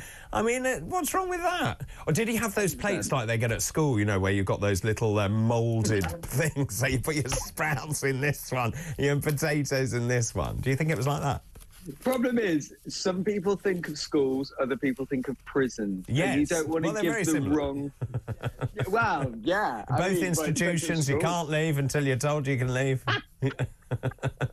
So this has got people very hot under the collar. As you can imagine, a lot of people are saying, what about But I was reading this story, and apparently the family approve. Yes, yeah, which makes me love them more. Isn't that beautiful? It is beautiful. What else have you got? So there is a Christmas turkey that has done Couch to 5K. Love this story. There's a guy called Dave Brooker who takes his beloved pet turkey everywhere with him. He takes his turkey everywhere? Everywhere. They go to the pub. Yeah. Which is subsequently, there's another story. Very good time for turkeys at the moment. There was another story in one of the other papers of a local village clubbed together and got a local chicken a high-vis jacket because it keeps on escaping and no one wants to run over it. How sweet is that? That's lovely. But anyway, back to this man and his turkey, because they're very friendly. Brooker, from Maidstone, he feeds his turkey Scotch egg, cheese. Yes. I don't know if he's got such a refined palate as those dogs, whether it's Brie and Camembert, but we will have to see that. And basically, this has changed David's ideas on what, sort of animals, etc. And it's become his dog. This has all culminated in, at the end of the year, taking him on a park run and a forward-facing backpack. I mean, I am a pet lover. I still think mad. Well, no, I mean, so he's been called Britain's luckiest turkey, and he's going on a 5K park run. I've got to ask something, David, if I may. And hello, Dave. Merry Christmas to you. Simon. I just have to. Isn't that a form of cannibalism? Giving eggs to a turkey, Scotch eggs. Yes. 100%. Well, apparently David keeps turkeys for their eggs. Right, okay. Yes. But then, so essentially, he had this turkey and he felt sorry for the turkey. So the turkey, who's called T2, is now his pet, and they go everywhere. They go to the pub, as Dave says. They go to the pub and he sits there and he's got a little jacket and he's got a scarf. I'm not sure about feeding it Scotch eggs, and I also think that T2 needs to ask what happened to T1. Well, that's also true. But apparently, the turkey also goes in the car and sits in the front seat with a seatbelt on. Yeah. Okay. Worse than some of the driving I've seen this Christmas. So, anything else for us? One, I don't want to end on a downturn, but something that is, I find this really interesting, and I put your tinfoil hats on, because there's a guy who's been dubbed the living Nostradamus, and he's revealed some of his predictions for next year. Now, this guy has already predicted things like the coronavirus pandemic, Elon Musk buying Twitter, numerous things that have become commonplace and have become true. And amongst them, there's things about climate disaster, whether that's man-made. Genetically modified humans is a really interesting one that he's predicting that there will be exposés that scientists have been perfecting individuals. But one that I find really interesting, I've gone down, honestly, David, I've gone down a wormhole of looking at documentaries about aliens. He thinks that we're going to find out that aliens are with us. Thoughts on that? I think he's right. I did not expect this. Yeah. Go on. Area 51. 100%. Well, this is, he said that it's going to come out that government spending has gone into private projects, etc., for alien life forms or whatever, or we're going to find out that they're further on. There's so much evidence out there. It genuinely is. There's a guy. I'm so relieved that you said that. It feels like telling someone that you fancy them and then say, I fancy you as well. It's just a relief of that. A relief of that. There's a thing called the To the Stars Academy that have put loads of pressure on military, because actually a lot of the evidence that we have for unexplained aerial objects come from the military, and there's been loads of weird videos, like the weird gimbal video, which you can find online and stuff. He thinks that aliens are with us, and I absolutely I'm with him. Anyone that's ever seen Gemma Collins, that didn't come from Earth. So I'm just saying that. I was about to say I work with a lot of aliens, but yeah, I'm with you. I mean, honestly, if you believe we're the only species capable of sentient thought and communication, I don't believe it. What do you think?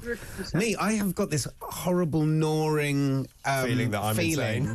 No, I've got a horrible gnawing feeling that the aliens were there and they were in the spaceship and they had to check our solar system. They came down with their clipboard and went, oh, it's just all dinosaurs here, and then they went off, and so we probably missed... Oh, so they've not been back. I think they've been and gone. Oh, that's very good. I love that idea of aliens being like an Amazon delivery driver that's just kind of missed their slot, and they've left a little card for us somewhere in the Amazon. I didn't like that planet. Didn't like that planet. It's just dinosaurs. We called, but you weren't fully evolved. So hey, very good, very good. Dave, thanks ever so much. Happy Christmas to you, Dave Chawner, there, comedian, with his tales about Christmas. This is really interesting, though. This Nostradamus says he believes that AI will reach a point of no control. A global incident could end up exposing the autonomy of these technologies. Ooh.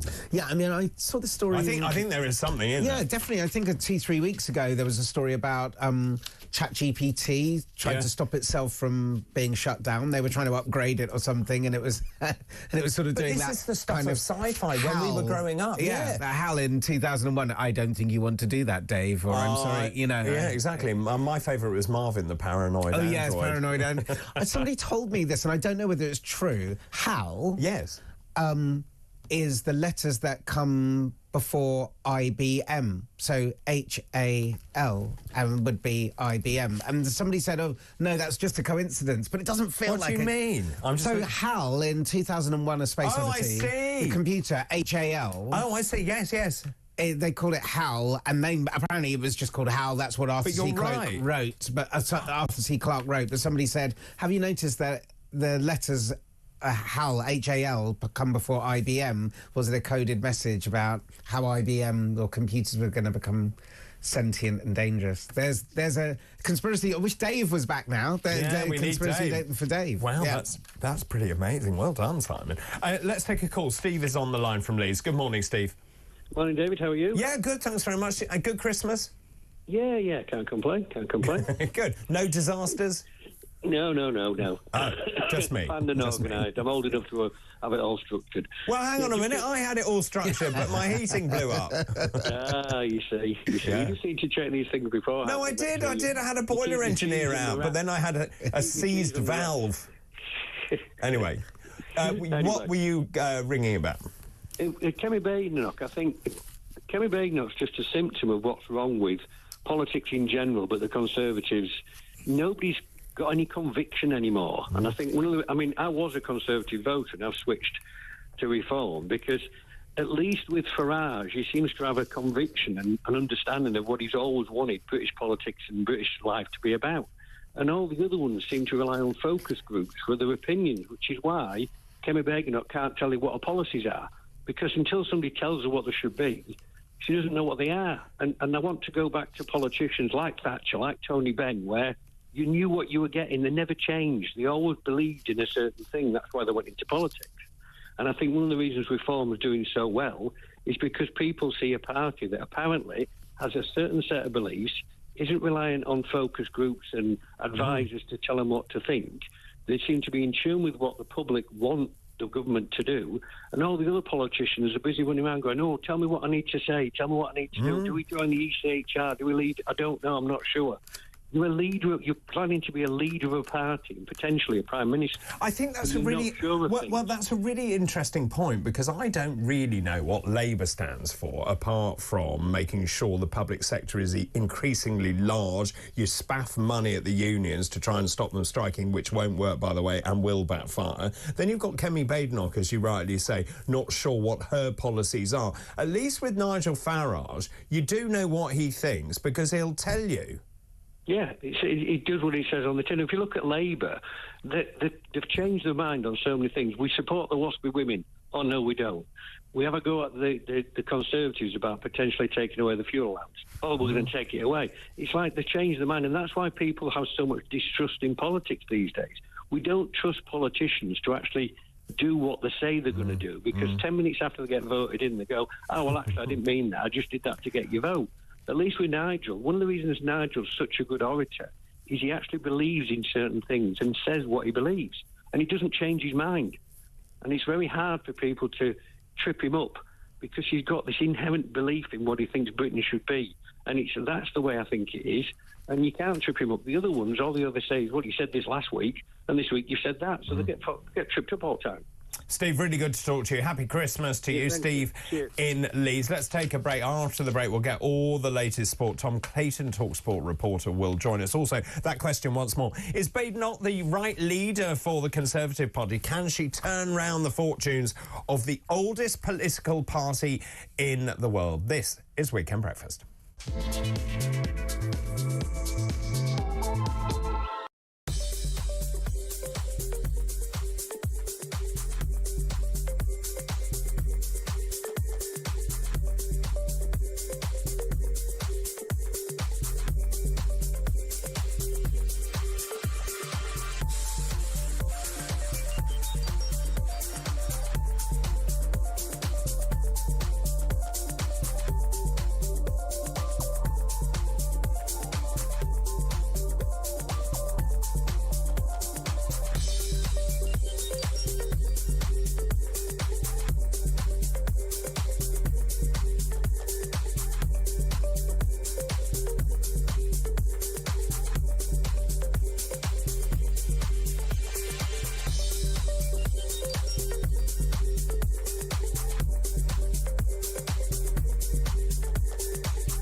have shamefully appeased these people.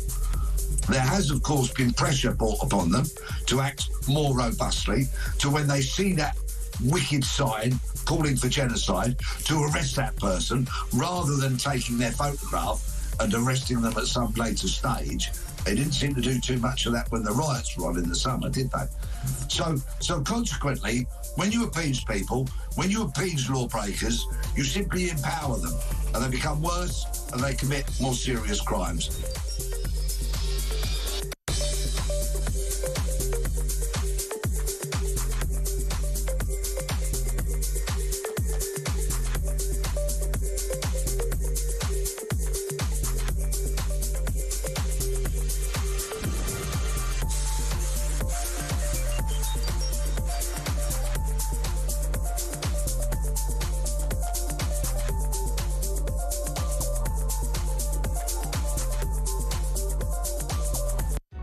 Across the UK, on DAB+, on YouTube, on the app, on your mobile, the home of common sense.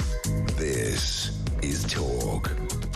This is Talk 7:49, Saturday, December the 28th. Simon London joins me this morning. Good morning. Are you enjoying yourself? I'm having lots of fun. Thank you. Yes. Good. No, lovely to see you as well. Thank you very much for coming in whilst you should be lying on a sofa watching films and eating and drinking to excess.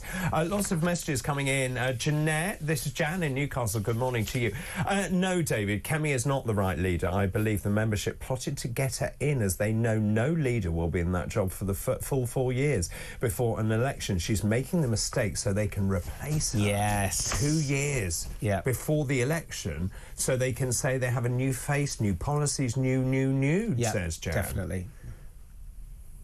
Conspiracy theorist. Interesting. Good morning, Doctor. This is Dean. Labour and Conservatives differ only in name. They both have the same goal. They are both finished. That's Dean in sunny Dagenham. Keep all of those messages coming in. But now it's time for Tom Clayton's Sporting Weekend. Tom Clayton's Sporting Weekend. Happy Christmas, Tom. Happy Christmas. Lovely aubergine top. Thank you. It's it's my traditional festive attire that I always wear. Oh, you look terribly festive. Thank you. Yes. Well, Simon and I were just wondering, speaking of festive, why is it snowing inside your house? So it has the same ceiling problem I have. Right, okay. so it just comes through the ceiling. So I have water pouring through my ceiling. It was lovely all over the sofa. Yeah, well, I moved in the last week. Oh, so have you? That was nice and traumatic just before Christmas, and we're just about sorted out. Did you have any mishaps? Did the turkey explode, go through the window, anything like that? No, generally speaking, it was okay. Okay. Yeah, it was fine. It was just standard as Christmases go, really.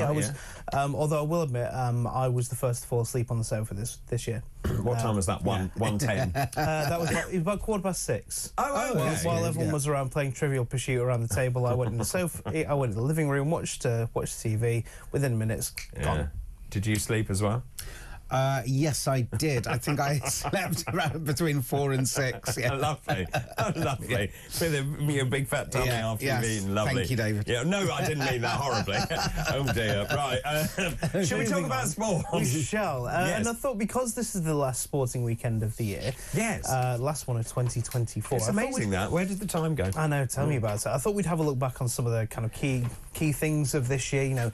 England in the final of the Euros, the Paris Olympics, and whatever the opening ceremony was, if you can remember that. I mean, I do remember that. It was, if you remember, it was down the Seine, and they stopped off at several points. It went on forever. It went on forever. It was pouring down with rain. But they had some strange act, didn't they, as well? They did, and it was really weird. I really wasn't enjoying it up until the moment at the very end when Celine Dion came on and sang that song that I thought was fantastic. But then the games was pretty good themselves as well. We had some really inspiring stories, the likes of Keely Hodgkinson doing really well. She was obviously gone on to win Sports Personality of the Year. I of course, am a big fan of the Australian breakdancer Ray Gunn, who was, I think one of the sporting moments of the year, breakdancing at the Olympics, and it was okay at best.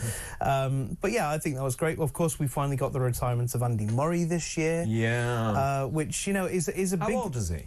I think he's about 36, 37, something like that. But, you know, he's done very well. And I feel like it's a big cultural moment because we've always had Andy Murray in the last sort of almost 15 years, it feels. But I kind of felt that with Tim Henman as well. Come on, Tim. Yeah, sorry, that's what you have to say. Even saying it for Andy Murray, you say, "Come on, Tim." But no, so I feel like there's been some really good sporting events next year. This year, next year is going to be really interesting as well. We've got the Ryder Cup coming up. We've of course got. I mean, the tennis starts in a couple of weeks' time, so it's mad how quickly that all goes. What's next? What's the tennis? It's the Australian Open. Yes. Starts So at the I end only of know that January. because my brother-in-law has left already for the Australian Open. He's never mentioned that his brother-in-law works in tennis before, ever. I thought he was going to say... I may have mentioned it once or twice. Novak Djokovic or something. So he left on Boxing Day, and I was like, that's a really good way to get out of the rest of Christmas. Mentioning Novak Djokovic and Andy Murray is on Novak Djokovic's coaching team. That's amazing, yeah. He's Australian Open. Yeah. That is amazing. But they were childhood friends, weren't they? They played against they were good friends, and they were... Djokovic, when Murray retired, said it wasn't the big three, it wasn't me, Nadal and Federer, it was the big four, including Andy Murray, which I thought was a really sort of nice thing to say, because if you think about it, Andy Murray won 3 major titles in an era where we had the 3 arguably greatest players in tennis history in the men's game. Shall we talk about Luke Littler? Yes, and the World Darts Championship that's going on at the moment, and the sport that we're all taking a bit, probably too seriously, considering it can be played in a pub somewhere as well. But no, it's brilliant. It's the darts. It's been thoroughly entertaining so far, live on talkSPORT 2. Bear in mind, the guy we're seeing on screen at the moment is 17 years old. That is extraordinary. It's extraordinary. The fact that he's 17, he's already played in a World Championship final, and then today... he's playing the 3rd round against someone called Ian White, who has a family connection to the Littlers, because in the 1990s, he was a fierce rival with Luke Littler's granddad. No. In the Cheshire darting establishment scene. Yeah, it was fantastic. And they had this... this team set up as well, where occasionally they play together. You can sort of imagine the buddy sort of the 2 guys coming together, say we've got to do this. It's brilliant, the fact that Ian White and Phil Littler, who is 2 generations away from Luke, they played together 20-30 years ago, and then he's facing his grandson on the stage at the Ali Pali today. That's extraordinary. I love that darts can do that. I love that. Well, also, I was just thinking that his granddad's probably not that old either. Well, yeah, but bear in mind Luke Littler's 17. That's what I mean. So... we watched Bullseye over Christmas, and Luke Littler was on Bullseye, and it was brilliant. I really, really enjoyed it, and you can really see it's great having amateur darts players come on, and then Luke comes on and just like thunk, thunk, thunk. And I love seeing people who are talented do their thing. Yeah. Oh, it's incredible, and he's an incredible athlete. He is a specimen of sorts. Well, yes.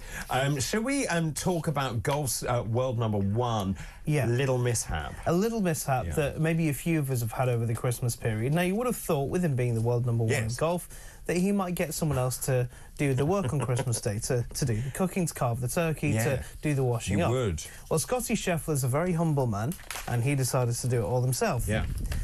He, in the process of doing all that, has punctured his right hand, needed surgery, and he's going to miss the first month of the season. Can you believe that? And do we know any more details? Did he slip? So we know that it was on a broken glass that he cut his hand. So I don't know whether someone had dropped one or whether it was chipped and cut it.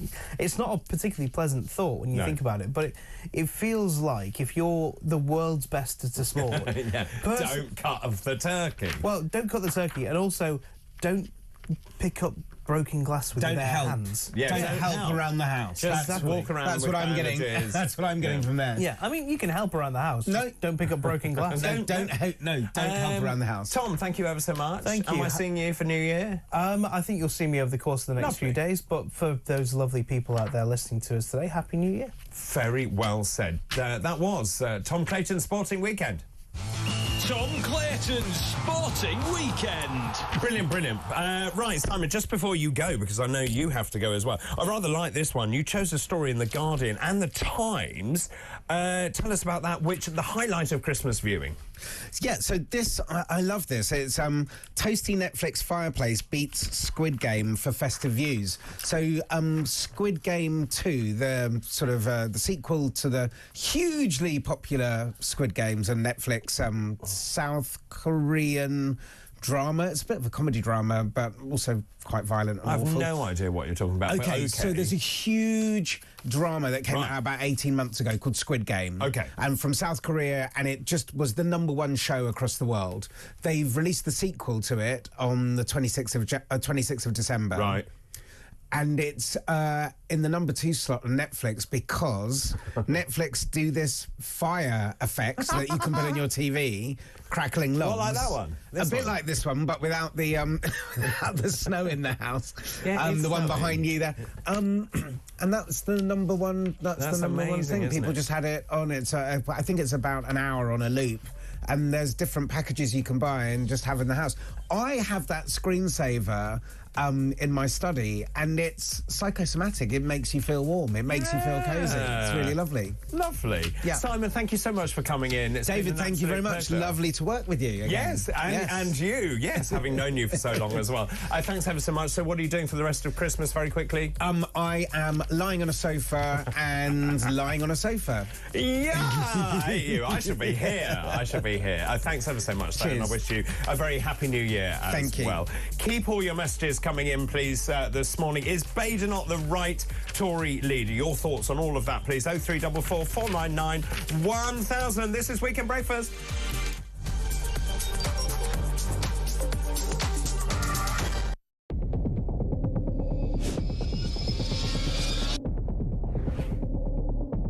I spoke with His Majesty the King to request the dissolution of Parliament, and we will have a general election on the 4th of July.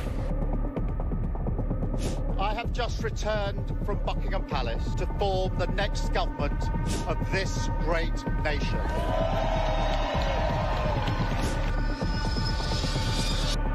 Take a look at what happened.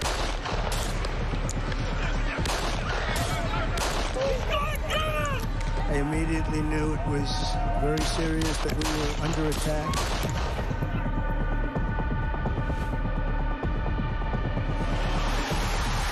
The time has come, and this surely is England's time. Williams, who scores, and Spain lead. A shot from distance is in. It is Cole Palmer. Low ball in, Oivamo slides it in. An absolute killer of a goal. I agree with the protest, but I don't think the violence was anywhere near necessary. No, I mean, I don't think anyone, Nigel, would ever think that the violence was the answer at all.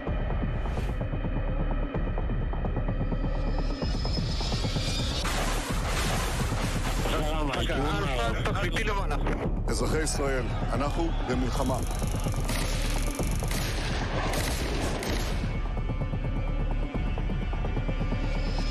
I probably took a bullet to the head because of the things that they say about me. If Donald Trump were president, Putin would be sitting in Kyiv right now. In Springfield, they're eating the dogs. The people that came in, they're eating the cats.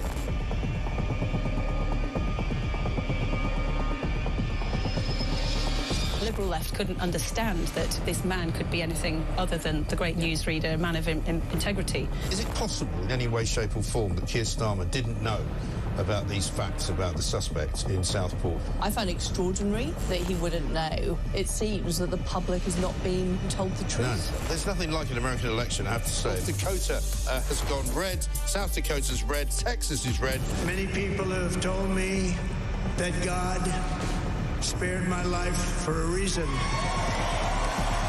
Bloomberg UK reporting Ukraine has made the first long-range missile strike inside of Russia. These are the missiles that Biden has... Across the UK, on DAB+, on YouTube, on the app, on your mobile, the home of common sense. This is Talk.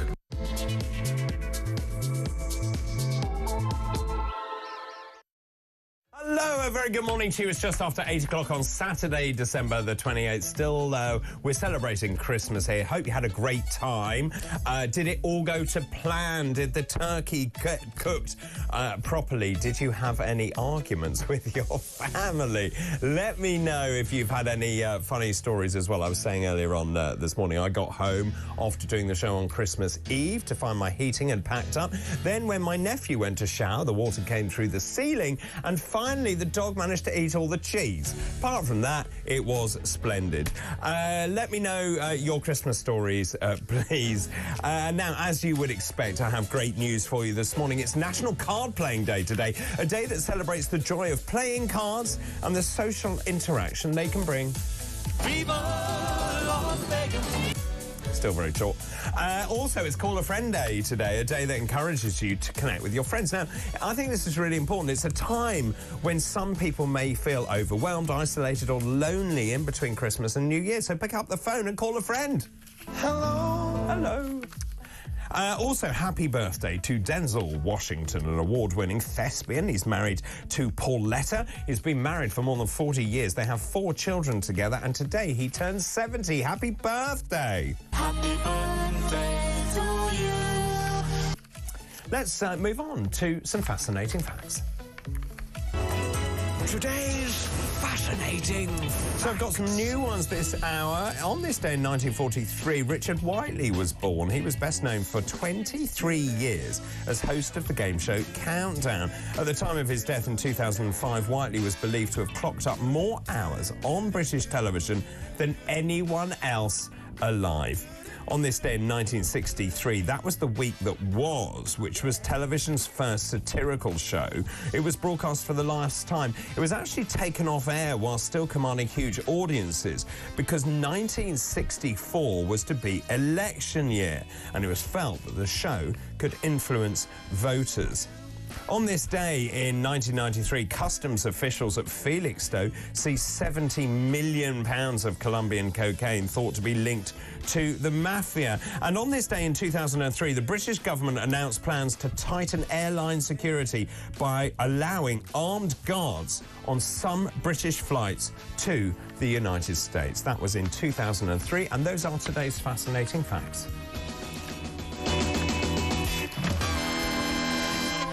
Tons of messages coming in this morning. I'm asking about this big story, actually. Farage, Musk will help us to beat the Tories. Look, Nigel Farage keeping this ball in the air, the whole story about Badenoch and basically threatening each other.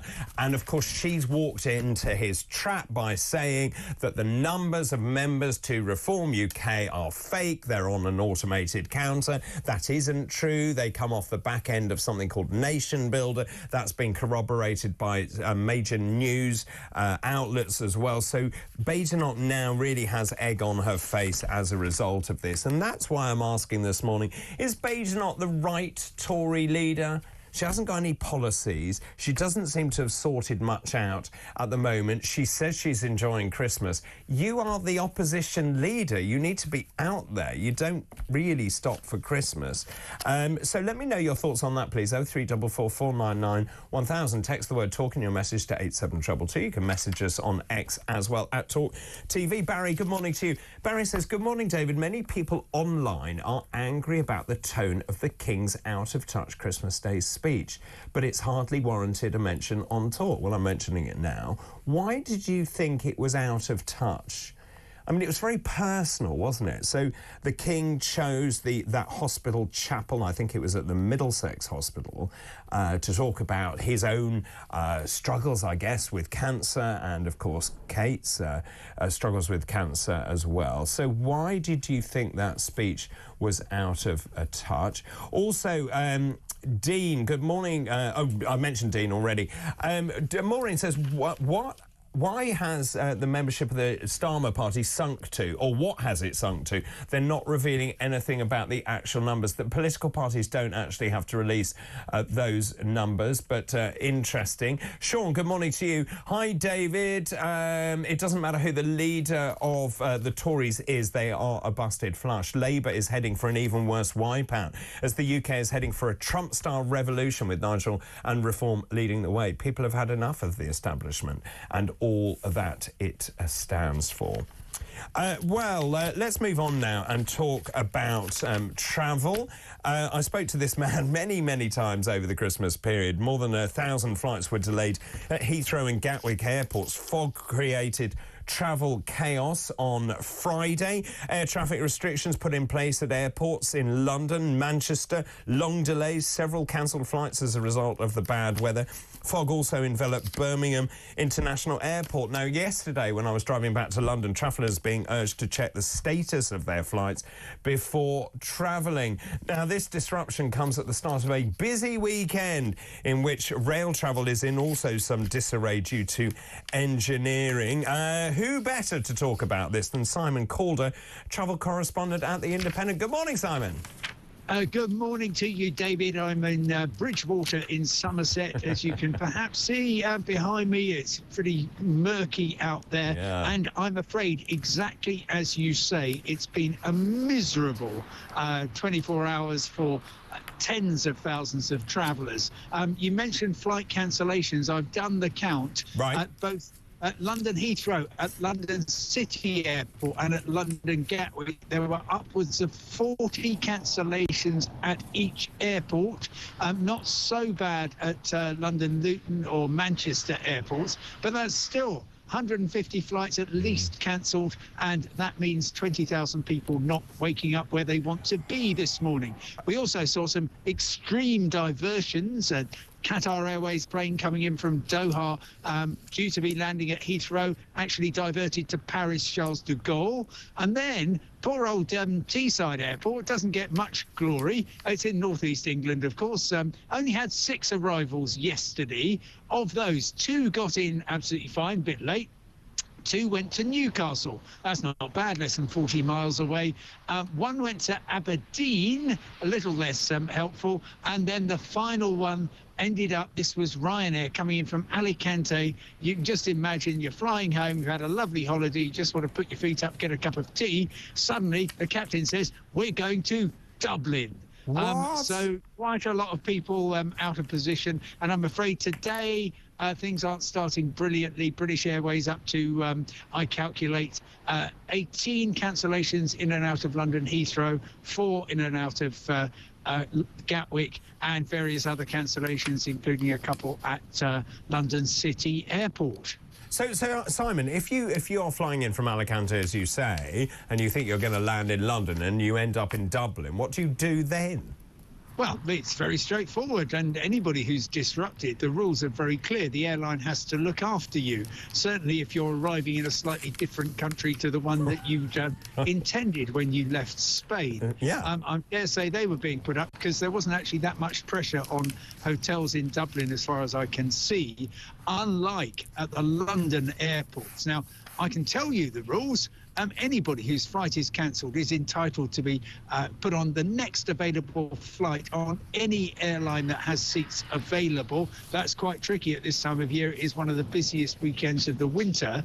And until you get to your destination, the airline has to provide meals and, if necessary, accommodation. But unfortunately, just hotel space ran out quite early on. And so I fear there will be people listening and watching this morning who very sadly spent the night at an airport in the UK or somewhere.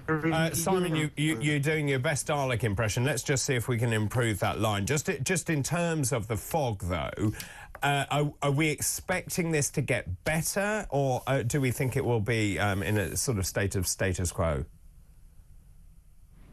Really good question, and here's what I think is going to happen. We are going to get more disruption today. Saturday afternoon actually isn't too bad in terms of pressure on the schedules, but the big problem is, David, UK has the busiest 2-runway airport in the world, that's London Heathrow, busiest single runway airport in the world, Gatwick, and if things start going wrong, as we saw as recently as last Sunday when we had 100 cancellations in and out of Heathrow, they unravel very quickly.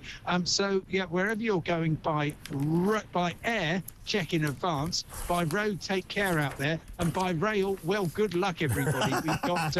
you and I talked about this. I mean, yesterday, Eurostar then got trapped, didn't it? So at Paris, it was a Eurostar train from London to Paris. People saying they were stuck for hours. You know, the thing is, people understand that things break down, right? But what I can't cope with is not having the communication, not being told what's going on, and that's what everyone keeps saying. Oh, sure, yeah. So these poor people, they were on this train yesterday, left London at 6 a.m, expecting to get to Paris 9:20 local time for a wonderful day out in the French capital. They finally got in 6 hours late. The train was stuck in the tunnel for 2.5 hours. They finally got shunted to Calais. They changed trains. Everybody I spoke to just said it was awful in terms of communication, and as a result of that blockage, of course, Eurotunnel, the vehicle shuttle between Folkestone and Calais, that went all wrong. People waiting 3 hours to get the cars on the trains, and all the Eurostar trains were delayed as well, so even the last trains in last night were up to an hour late because of all the disruption earlier in the day.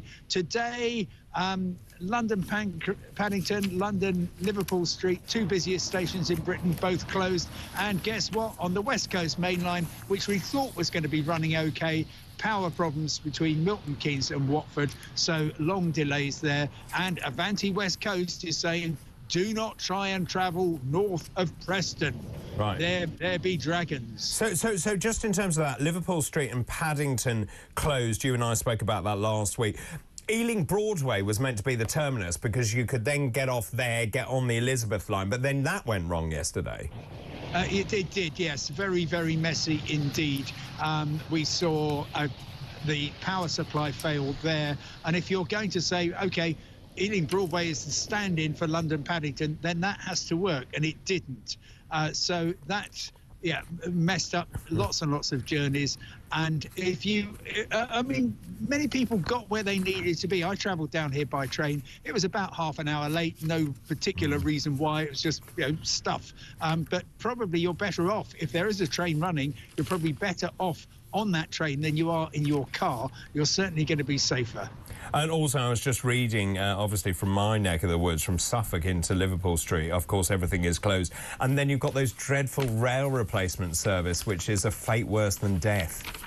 Well, yeah, Ipswich to London, it's a very exciting journey. You catch a train to Whittam in Essex. Yes. Then you get on a bus replacement to Billericay. Oh, yeah. And from there will be a train going to Stratford in East London. And there, frankly, you've got the choice. London Overground, London Underground, Elizabeth Line. They will get you to your final destination, but it's going to take roughly twice as long. I was about to say, what's the journey time? 10 hours or something insane? Well, yeah, I mean, you know what these things are like.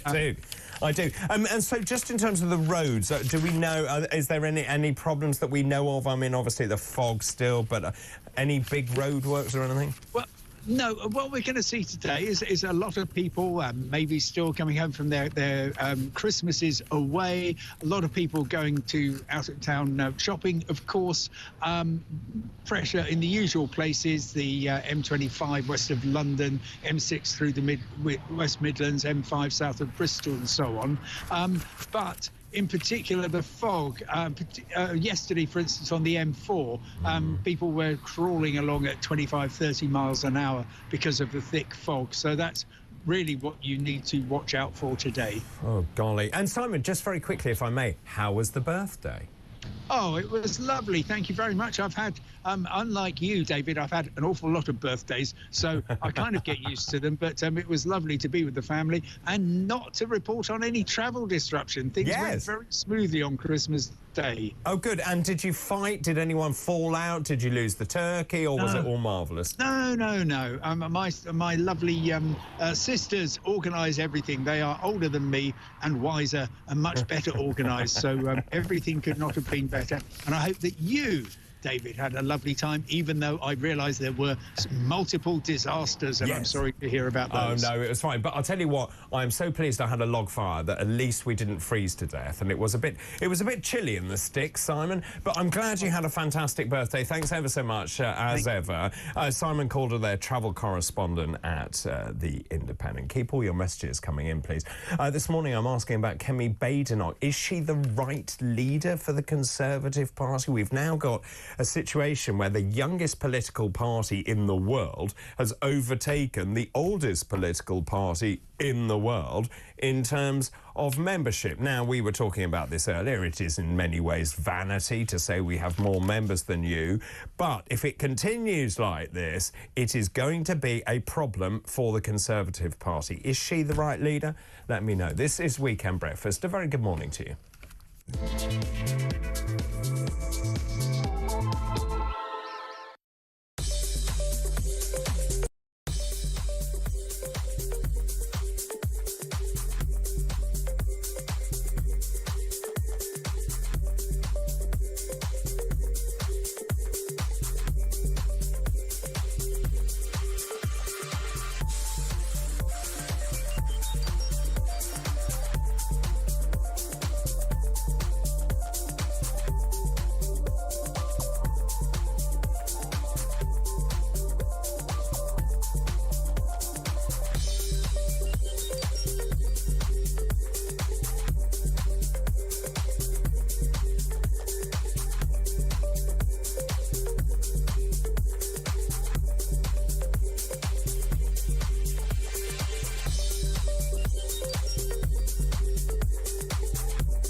Across the UK, on DAB+, on YouTube, on the app, on your mobile, the home of common sense. This is Talk. A very good morning to you. 8:21 now on Saturday, December the 28th. Keep all of those messages coming in, please. Of course, the Farage Badenoch fiasco continues. Front page of the Daily Telegraph this morning. Farage, Musk will help us to beat the Tories. Nigel Farage, a master at keeping this going in the press. Let me know your thoughts about that, because I'm asking, is Kemi Badenoch the right leader for the Conservative Party? We've now got a situation where the youngest political party in the world has overtaken the oldest political party in the world in terms of membership numbers. Good morning, David. Badenoch has just shown, this is Peter, if there were any doubts, her naivety and inexperience. She's another politician who thinks that lies and hypocrisy are acceptable. This seems to have become the norm since all the COVID lies and cover-ups. This is Simon in Essex. Hello, David. The Tories have finished. They're scared of the Reform Party. They should be attacking Labour. They have bundles of ammunition to do this, but instead they attack Reform. The reason why is they're the same as Labour. They are the uni party. They are definitely scared of Reform UK. Good morning, David, says Steph. I don't care who leads the Conservatives. I agree with Nigel. They're finished. All that needs to happen now is to get rid of Labour. Keep all of those messages coming in, please. Right, it's now time for Head to Head.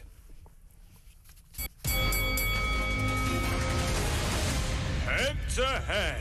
Well, joining me for this festive edition is Simon Danchuk, a former Labour Member of Parliament and author, also Reem Ibrahim, Communications Officer at the Institute of Economic Affairs. Good morning and happy Christmas. Hello, How are we both? Enjoying it very well. Did you have a lovely Christmas? I had a nice, quiet Christmas, yeah. Ooh. Yeah. So perhaps New Year's Eve will be a bit more lively. Will it? Will it? Well, let's wait and I see. had quite a boozy Christmas. Did you? That doesn't surprise me somehow. And was it fun? It was very fun. It was very fun. I spent it at my boyfriend's family's house for the first time. Oh, so very it's nice. lovely. Did you cook? I didn't cook personally, no. My boyfriend's mum cooked. But you oversaw it. Was very lovely. I oversaw it. I looked at it and I thought, well done. You didn't need my help. But I was very good at eating it. Well done, well done. No, I was just saying, and I've said already, so I got home, the heating had broken, then my nephew managed to shower and the water came through the ceiling, and then the dog ate all the cheese. Apart from that, it was fine. It was fine, and actually it was lucky because it wasn't that cold. I mean, it was, you know. But one of the warmest Christmases we've had, I think. Well, it didn't feel that well. I mean, it's about 5 degrees in your sort of late afternoon. Have you got the heating back on?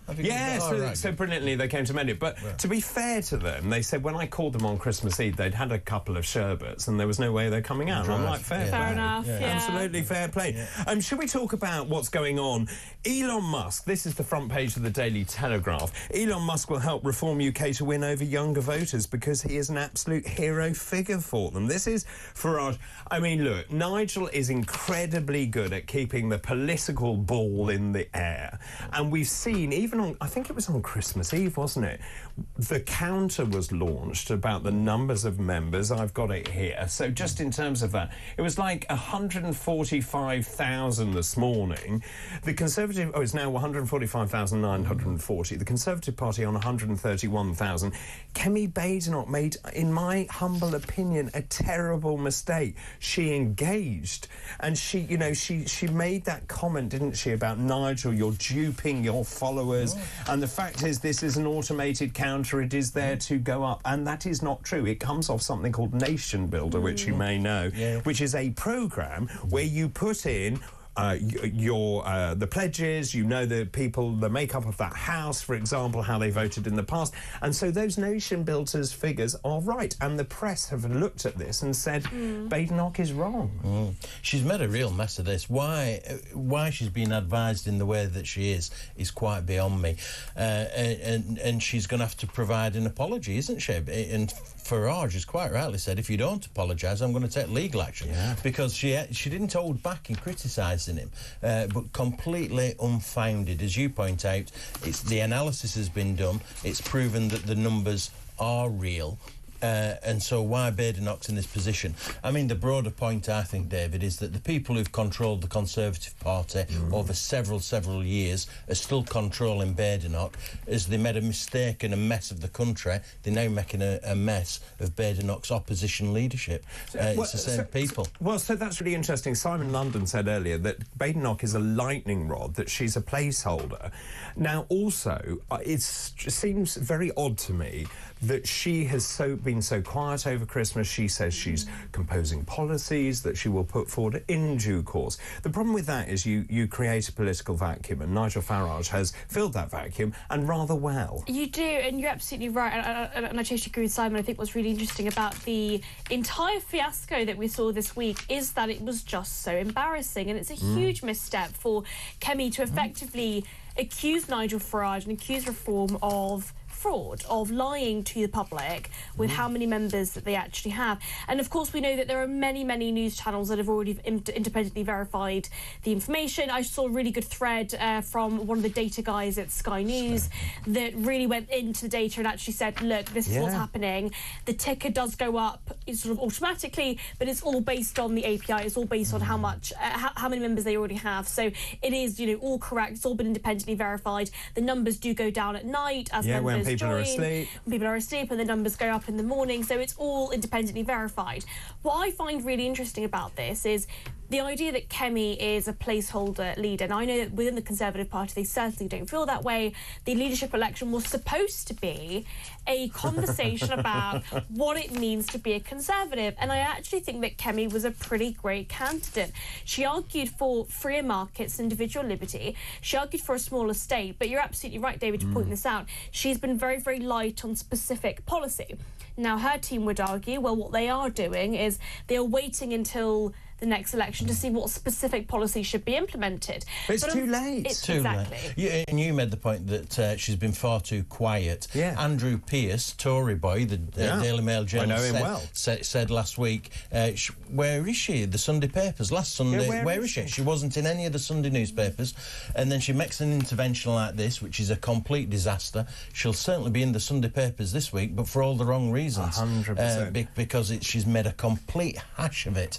And the Conservatives that I meet are far too relaxed. It's the point you're making. Oh, well, that's a brilliant point. Leave it. They're far too relaxed. Well, you see, because they think the yo-yo will come back. And I've heard them say this, though people will get bored and they'll come back to the Conservative Party. I actually think this is an existential crisis for the Tories. Completely agree. I've been in politics 35 years. There's a revolution going on. And I don't say this lightly. And what's driving that? Oh, well, people are fed up with the two mainstream parties. You ask anybody, they are totally fed up.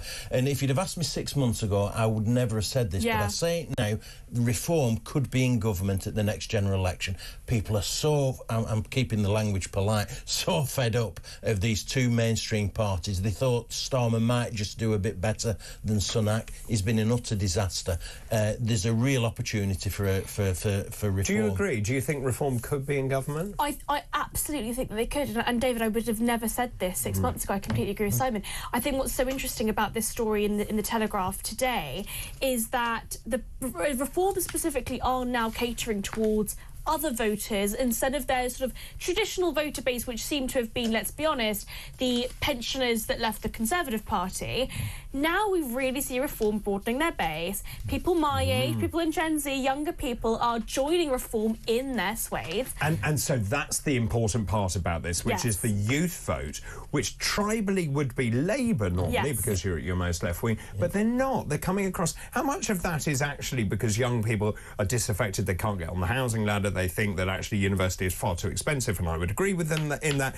Or how much of it is Elon Musk wearing shades and looking cool and having a bomber jacket? I actually think that it's predominantly about policy and what they actually offer young people. We saw Zia Youssef going on the airwaves and talking about the fact that actually the largest political problem, which I completely agree with, is the housing crisis. We need to be building more homes, we need to be deregulating. And these are, by the way, fundamentally pro-capitalist arguments. Now, we saw a political revolution happen in Argentina, where Javier Milei, who is a traditional libertarian, somebody I would vote for wholeheartedly, and he has been able to win over young people with that same political message. I cannot see any situation in which reform aren't able to create that same message in this country and maybe actually win a majority. Absolutely. And what we've seen across Europe is young people moving to the right. So it's no surprise that that's happening here. And what Labour have to be careful of, they're talking about introducing votes for 16-year-olds, which I've never been sure about. But if they do that, they could be handing an electoral victory to reform, because those young people, and I have sons, 14 and 16, they're on the right of politics. They're certainly not on the left. They'll be voting for reform or conservative, well, certainly potentially reform at a general election. And just very quickly, I have to go to a break. What's driving that? Why are they to the right? Oh, it's for the reasons that you've mentioned, but multiculturalism as well. They live in Rochdale. They're not happy with the situation in the town and how it's skewed, and two-tier policing and all these issues. They feel strong. Well, let's pause. We'll pick this up after the break. Don't go anywhere. This is Weekend Breakfast.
across the UK. On DAB+, on YouTube, on the app, on your mobile. The home of common sense. This is Talk. In the middle of Head to Head with Simon Dancho, former Labour Member of Parliament, author, Reem Ibrahim, Communications Officer at the Institute of Economic Affairs. Now, before the break, you were saying that your sons are voting for a right-wing party because they're upset about the way this country is changing. And Reem, you were about to say something and I rudely cut you off. No, it's okay. No, I just think in the interest of balance, I think that what's really important for reform now is that they get the policy platform correct. And I've got to say I disagreed with quite a few of the policies they implemented in the manifesto. So, for example, this idea that I think Richard Tice announced this before the election, that they were going to implement a new tax on businesses that employ foreign workers. That's just bad economics. These are bad policies. What about flat taxation? Oh, I'm totally pro-flat taxes, but that's not what they were saying in the manifesto. They were saying, let's just implement a new tax on businesses. So, well, I mean, okay, well, that's interesting, but also they want to raise the tax threshold so people don't pay tax until you're earning $20,000. Now, I'd argue that's a really good policy. Totally agree, but I completely agree with you. I think that flat taxes and actually reducing the tax burden is absolutely a priority. In the manifesto, Reform this year said, we are going to implement a new tax on businesses for employing foreigners. That's just absurd. But why don't you? Well, we've got to get employers off this habit of feeding off foreign workers. Agreed. They have to train. We have millions of people in Britain, economically inactive, of working age, who need pushing back into employment. Instead of just keep bringing... We're told continually, increase immigration, it'll improve the economy. Well, that's been a big lie, hasn't it? I disagree. You've got to get employers off this addiction. Why don't you do what Simon says? Train our own people when you've got all of these people who are not in education, employment or training. And surely we have a duty to train people in this country. So the former editor of The Spectator, Fraser Nelson, did a really fantastic Channel 4 documentary on Britain's worklessness crisis. Yeah. And we've currently got a tenth of adults on long-term sickness benefits, a tenth. I mean, that's an incredible scandal, not just from the perspective that it's a waste of taxpayer money, but it's a waste of human potential. Now, one of the statistics... A good proportion of these will have been immigrants as well, I have to say. No, most of them are British, most of them are young. But, all right, let's just look at the numbers. 770,000 under 25 not in education, employment or training. 9.25 million economically inactive between... It's 9 million? What I found really shocking is the fact that, so between 2021 and 2022, there were around 63,000 people that went from being economically inactive because they were students to being economically inactive because they were on long-term sickness benefits.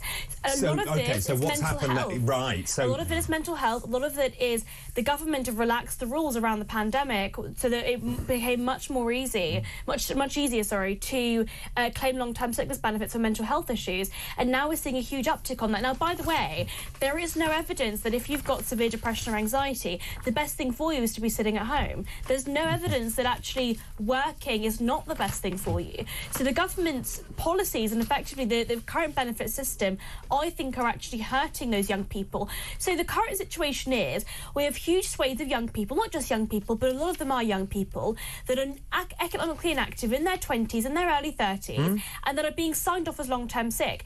Now, as soon as you're signed off as long-term sick, no one speaks to you. You're not included in unemployment figures, and you're also not included in any of those statistics. And there was a really interesting part of this documentary on Channel 4 where Fraser interviewed this young man who said, I was on long-term sickness benefits, I suffered from depression for a while, but I actually want to get back into work. I told the job centre I want to get back into work, and they said, if you do any retraining, they'll take your benefits away. So he just didn't do it. And that's the disincentivisation, isn't it? It's and you're the right. benefits trap. So that's interesting. So when you are signed off sick, you then get what we call, as medics call, illness behaviour. So once you're off sick, it's very hard, and you also lose self-esteem. So it's much harder to go back out, isn't it? I mean, it's interesting. At the same time, the premium paid to public sector workers has tripled this year, a string of generous deals struck by Sir Keir Starmer's government. So essentially, if you work in the public sector, you're being rewarded and paid with huge pay rises. The public sector, the private sector, not doing as well. There's another story this morning also.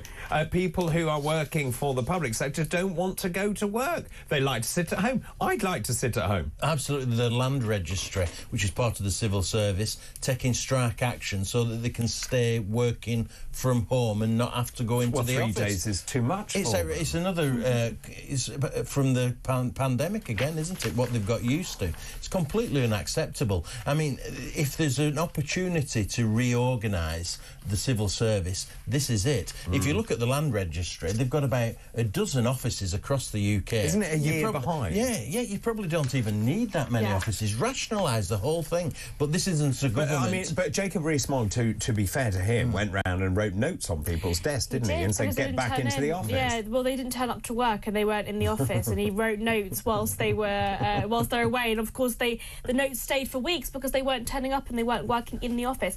I do think Simon's right. This is a really good opportunity for public sector reform and for civil service actually just to be slashed in the first place. But I am not optimistic about that, and I really do think it's going to take a huge amount of pressure in order for any political party in government to do it.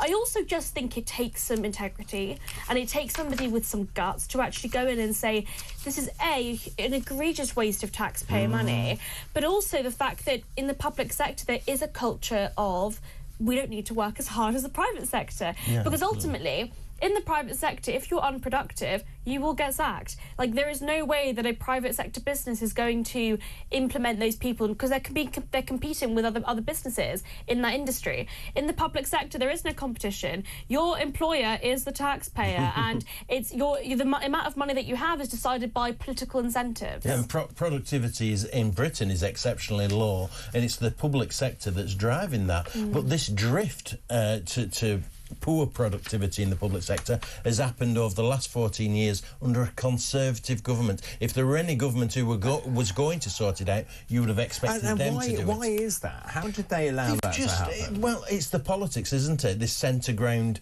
mentality where we have to keep everybody happy, not prepared to challenge people, not prepared to get people who are economically active back into work. Why has that happened? Well, why is the numbers? Because they're much higher than any other European country. We have the worst economic inactivity in Europe. Well, and on top of that, the Resolution Foundation says Labour has launched a major expansion in the public sector. This is an absolutely mind-blowing figure. This is a public sector government. 18.3% of workers are expected to work for the public sector by 2030. That goes up from 17% now.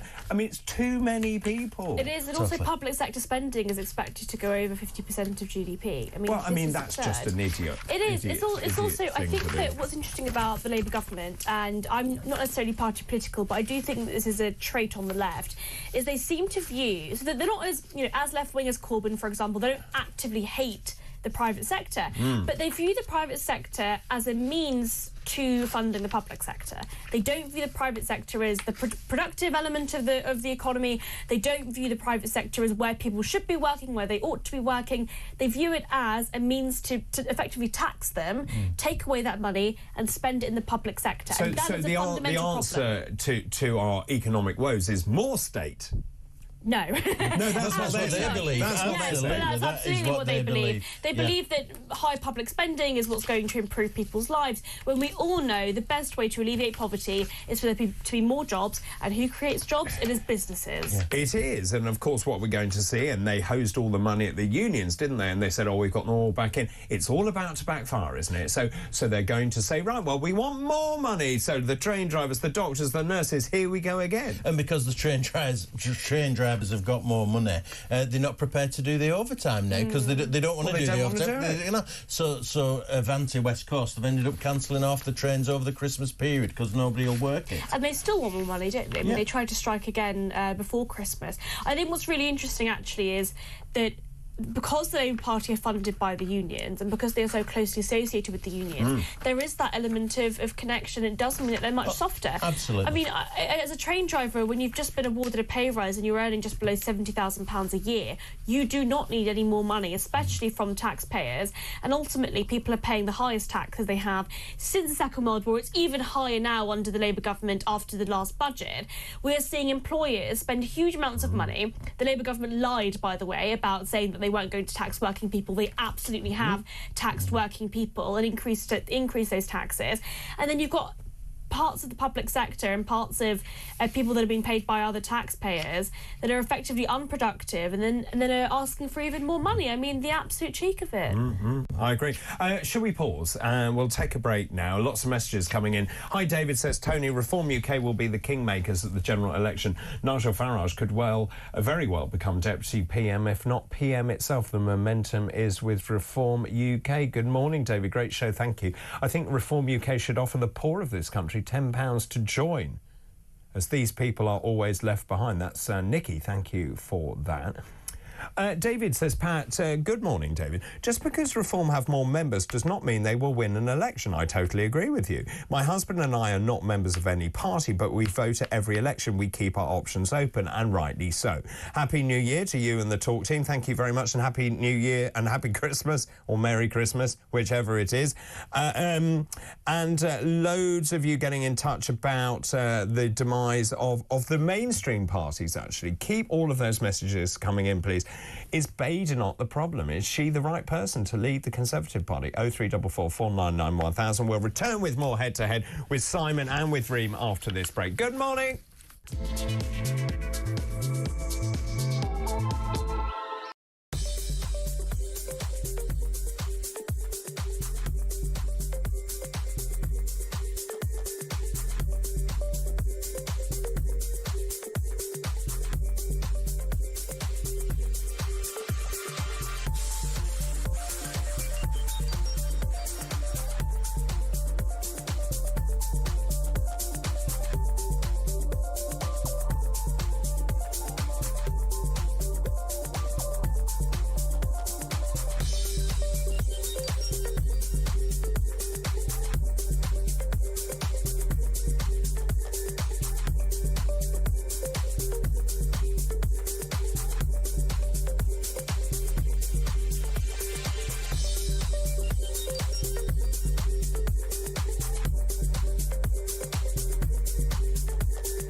And if there's one message that people need to get after all the Russian lies about, it was Ukraine is full of Nazis and it was NATO expansion that caused the invasion.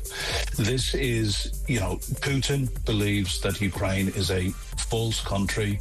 He has no respect for the Ukrainian people. He wants to wipe Ukraine and Ukraine's culture off the face of the earth. And the fact that this has been done Christmas Day, the season of goodwill, is absolutely, it's spiteful.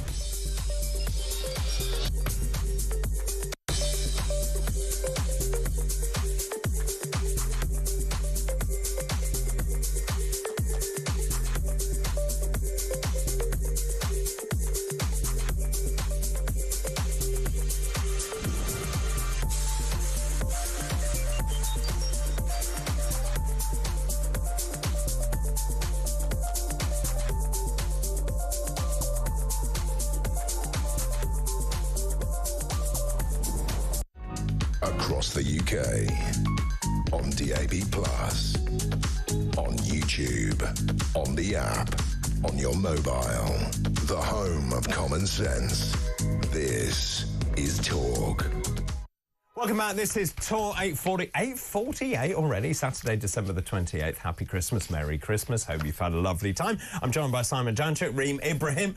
We're in the middle of Head to Head. Look, we were talking about the sort of the way the different political parties are working out, and Labour it being pretty quiet at the moment. We don't know the numbers of members, not that is sort of just optics in many ways. But just in terms of Labour and trying to get on top of things, immigration. I keep saying it's going to be a major problem. You mentioned your sons earlier. But more than 450 migrants crossed the English Channel in small boats on Christmas Day. 451 migrants arrived on 11 boats on the 25th. There was a lull before that. Just in terms of the numbers of boats, more than 150,000 illegal migrants have crossed the Channel since the small boats crisis began. So Labour keeps saying they're going to smash the gangs, whatever that means. But of course they've removed the deterrent of Rwanda. No one seems to understand what they're doing, least of all them.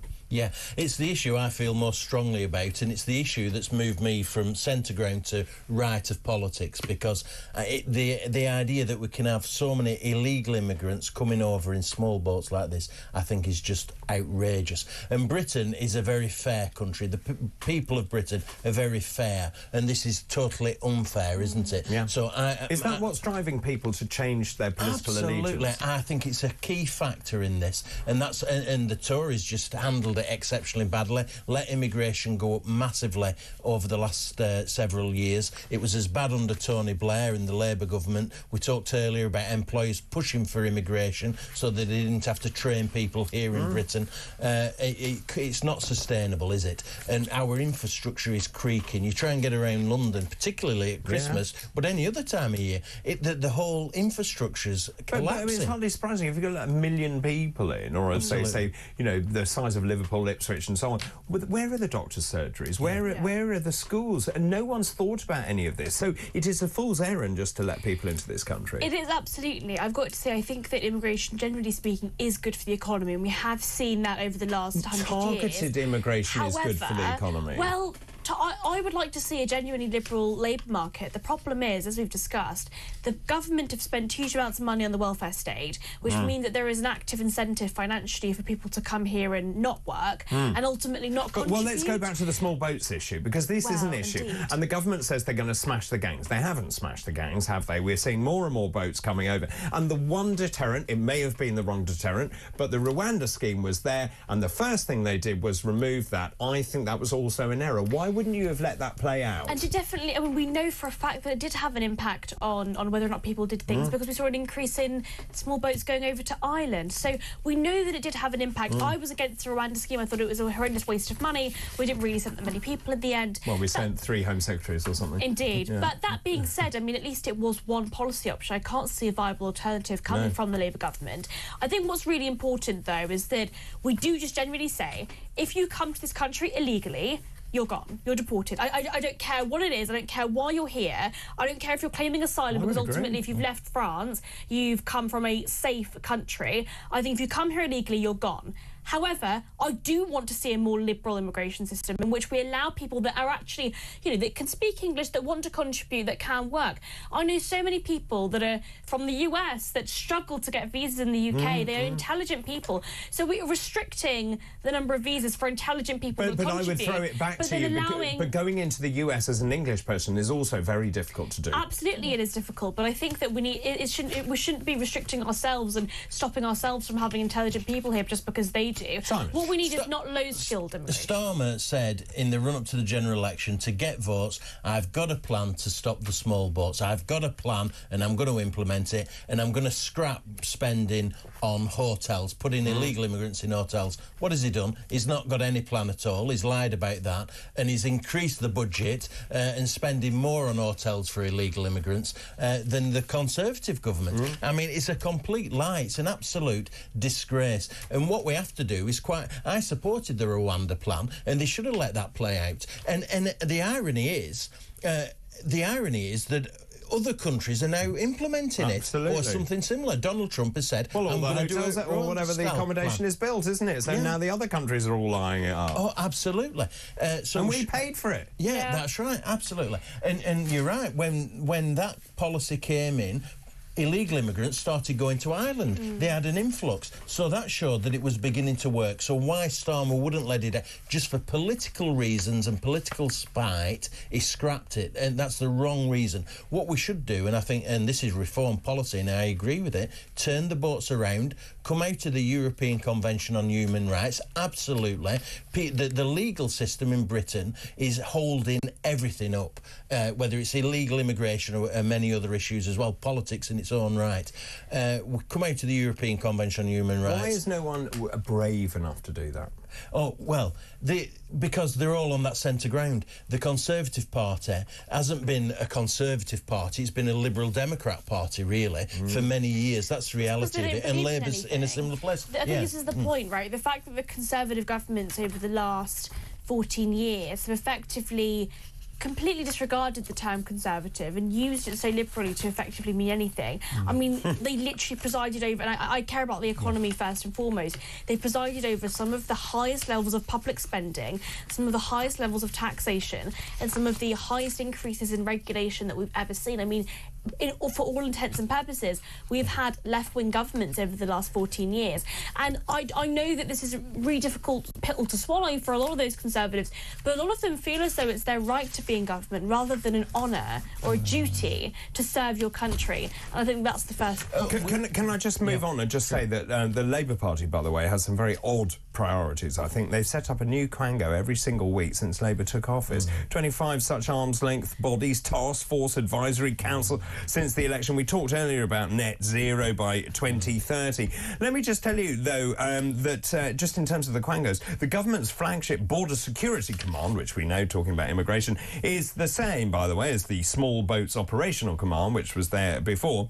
Also, the Jet Zero Task Force is exactly the same as the Jet Zero Council, which is about the development of sustainable aviation fuel. And the new Regulatory Innovation Office is very similar to the Regulatory Horizons Council. It's a waste of money. How not to get stuff done. Building more regular organisations. And devolving decision-making. Yes, that's Let exactly politicians make the decisions. Get rid of quangos. I don't understand. Why do we have to have all these quangos? We don't have to have So them. this is exactly what Simon just said. It is devolving decision-making so that you're not responsible. It's exactly why the Labour government, I think, want to increase the amount of decentralisation. They want to have more local mayors, because they can just say, well, if there's a problem in your local area, it's their problem, not our problem as national government. It's exactly the problem they have in the US, where a lot of policies are decided by the national federal government, but then you've also got lots of policies that are decided by state governments, and so you get a lot of blaming. And the more layers we have to government, unfortunately, the more we're able to shift blame. And the more it costs. This is all public money being spent and achieving nothing. No productivity, no increase in GDP, no improvement in the standard of living. All because we're wasting money on the public sector, growing the public sector. So, I mean, it just reminds me of Yvette Cooper and the immigration and the mince pie gate, obviously, that we saw a few days ago. In the new year, what does Labour have to do to turn this round? I don't think they will turn it round. Can they? No, I know. I think it's going to get worse. We've seen the economy stagnate, July, August, September, zero growth. We're on the cusp of Donald Trump coming in, and he's going to put into America as president. He's going to put tariffs on goods coming from here to the US. That will cripple business in the United Kingdom. They've put a national insurance increase in place, which is going to kill jobs. There's going to be far fewer jobs. The economy is going to go in the wrong direction. I tell you now, the theme anthem for Labour used to be "Things can only get better." I can tell you now, things are going to get worse. I guarantee it. Yeah, I totally agree. I do. I mean, look, they definitely could turn things around. There's 4 years until the next general election. I don't think that they will. But look, these are things that what they could do. They could reverse everything they implemented in the October budget. They could cancel the national insurance contribution rise for employers. Ostrich. They won't. They won't. I mean, they won't. They won't, but they could. But also, if they did that, they would have so much public goodwill to say, actually, we made a mistake. This was a terrible policy. We've actually reversed it. You're right, they won't. Thank you very much. Thank you very much, both of you. Simon Tanchok, former Labour Member of Parliament, and author Reem Ibrahim, Communications Officer at the Institute of Economic Affairs. And that was today's Head to Head. Head to Head. Keep all of those messages coming in, please. I'm asking this morning, is Badenoch the right leader for the Conservative Party? Can she turn it around? The number 0344 499 1000. You can text the word talk in your message to 87222. You can send a WhatsApp as well. You can message us on X as well. Let me just read out a couple of these. Thanks, Reem. Well said. I totally agree with you. If you come here illegally, you should never be able to stay here. Actually, you have committed a crime by coming here illegally. Keep all of these coming in, please. Oh, Sean in Gloucester. Reem is absolutely superb. Talks so much sense. Bravo. She's hot property, let me tell you. Gary Mitchell, the problem these political parties on the right in this country are going to have, that Labour government is going to look after public sector workers like never before, which gives Labour a hardcore voter base of around 6 million people, plus several million more spouses and partners who will also be benefiting from that money being lavished on the public sector. That alone is pretty much enough to win an election before we even get round to the benefit scroungers who always do very nicely under Labour. Keep going with all of these messages, please. Keep all of these messages coming in. I've got another one here about the counter for reform, but we'll take a break. After the break, Rupert will be with me for Rupert's Royal Roundup. Can't wait.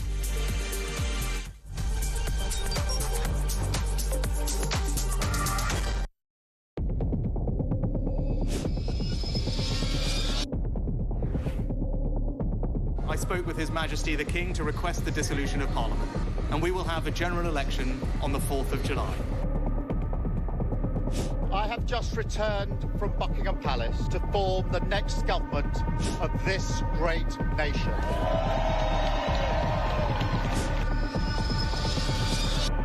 Take a look at what happened.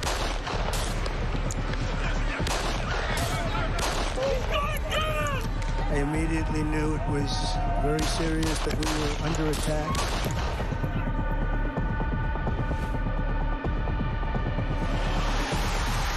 The time has come, and this surely is England's time. Williams, who scores, and Spain lead. A shot from distance is in. It is Cole Palmer.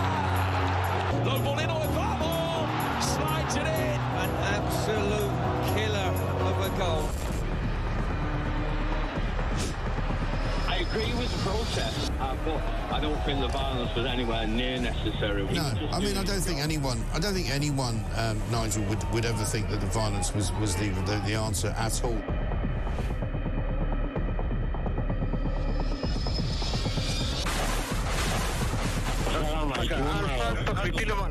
אזרחי ישראל, אנחנו במלחמה.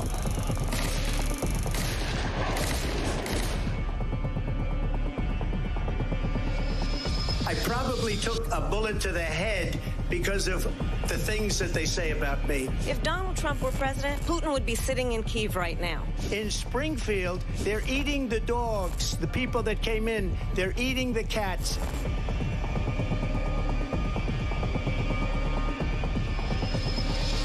Liberal left couldn't understand that this man could be anything other than the great newsreader, a man of integrity. Is it possible in any way, shape or form that Keir Starmer didn't know about these facts about the suspect in Southport? I find it extraordinary that he wouldn't know. It seems that the public has not been told the truth. No, there's nothing like an American election, I have to say. North Dakota has gone red, South Dakota's red, Texas is red. Many people have told me that God spared my life for a reason. Bloomberg UK reporting Ukraine has made the first long-range missile strike inside of Russia. These are the missiles that Biden has approved. Across the UK, on DAB+, on YouTube, on the app, on your mobile, the home of common sense. This is Talk.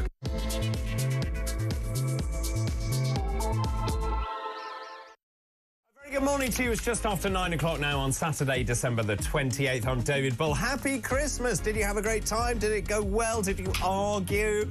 Did you have too many sherries and argue with your mother-in-law? What happened? Let me know your stories, please. We were talking about my own problems this Christmas. Got home from Christmas Eve show to find the heating had exploded. Then my nephew managed to pour water through the ceiling. Then what? Oh, yeah, then the dog ate the cheese. It all went terribly well.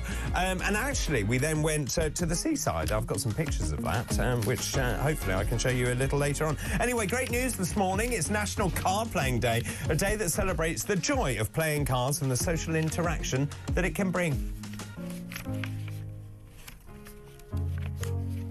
Viva Las Vegas! Better late than never, that's what I say. Also, it's Call a Friend Day today. Yes, a day that encourages you to connect with your friends. At a time, actually, this is an important point, where some people may feel overwhelmed, isolated or lonely in between Christmas and New Year. So it's Call a Friend Day, so you know what to do. Call a friend. Hello. Hello. Also, happy birthday to Denzel Washington. He's an award-winning thespian. He's been married to Paulette for more than 40 years. They have 4 children together. He's won so many awards that I can't even name them all. And he turns 70 today. Happy birthday! Happy birthday to you. Yes, happy birthday. Right, let's move on to today's fascinating facts. Today's fascinating facts. So, on this very day in 1065, Westminster Abbey was consecrated. Its founder, Edward the Confessor, could not attend due to illness. Actually, he was pretty ill because he died. He died on the 5th of January, 1066. The following year, he was buried in a shrine before the high altar in his new church. On this day in 1904, the first weather reports relayed by wireless telegraphy were published in London. Also on this day in 1934, Dame Maggie Smith, a British actress, was born. She made her stage debut in 1952, has won numerous awards for acting, for stage, for film, 5 BAFTAs, the BAFTA Fellowship Award as well. Richard Whiteley was born on this day in 1943. And then in 1980, there was a shake-up of broadcasting franchises. It paved the way for the launch of Breakfast TV. The IBA, the Independent Broadcasting Authority, announced that the breakfast contract would go to TVAM, and that was launched in 1983. And those are today's fascinating facts.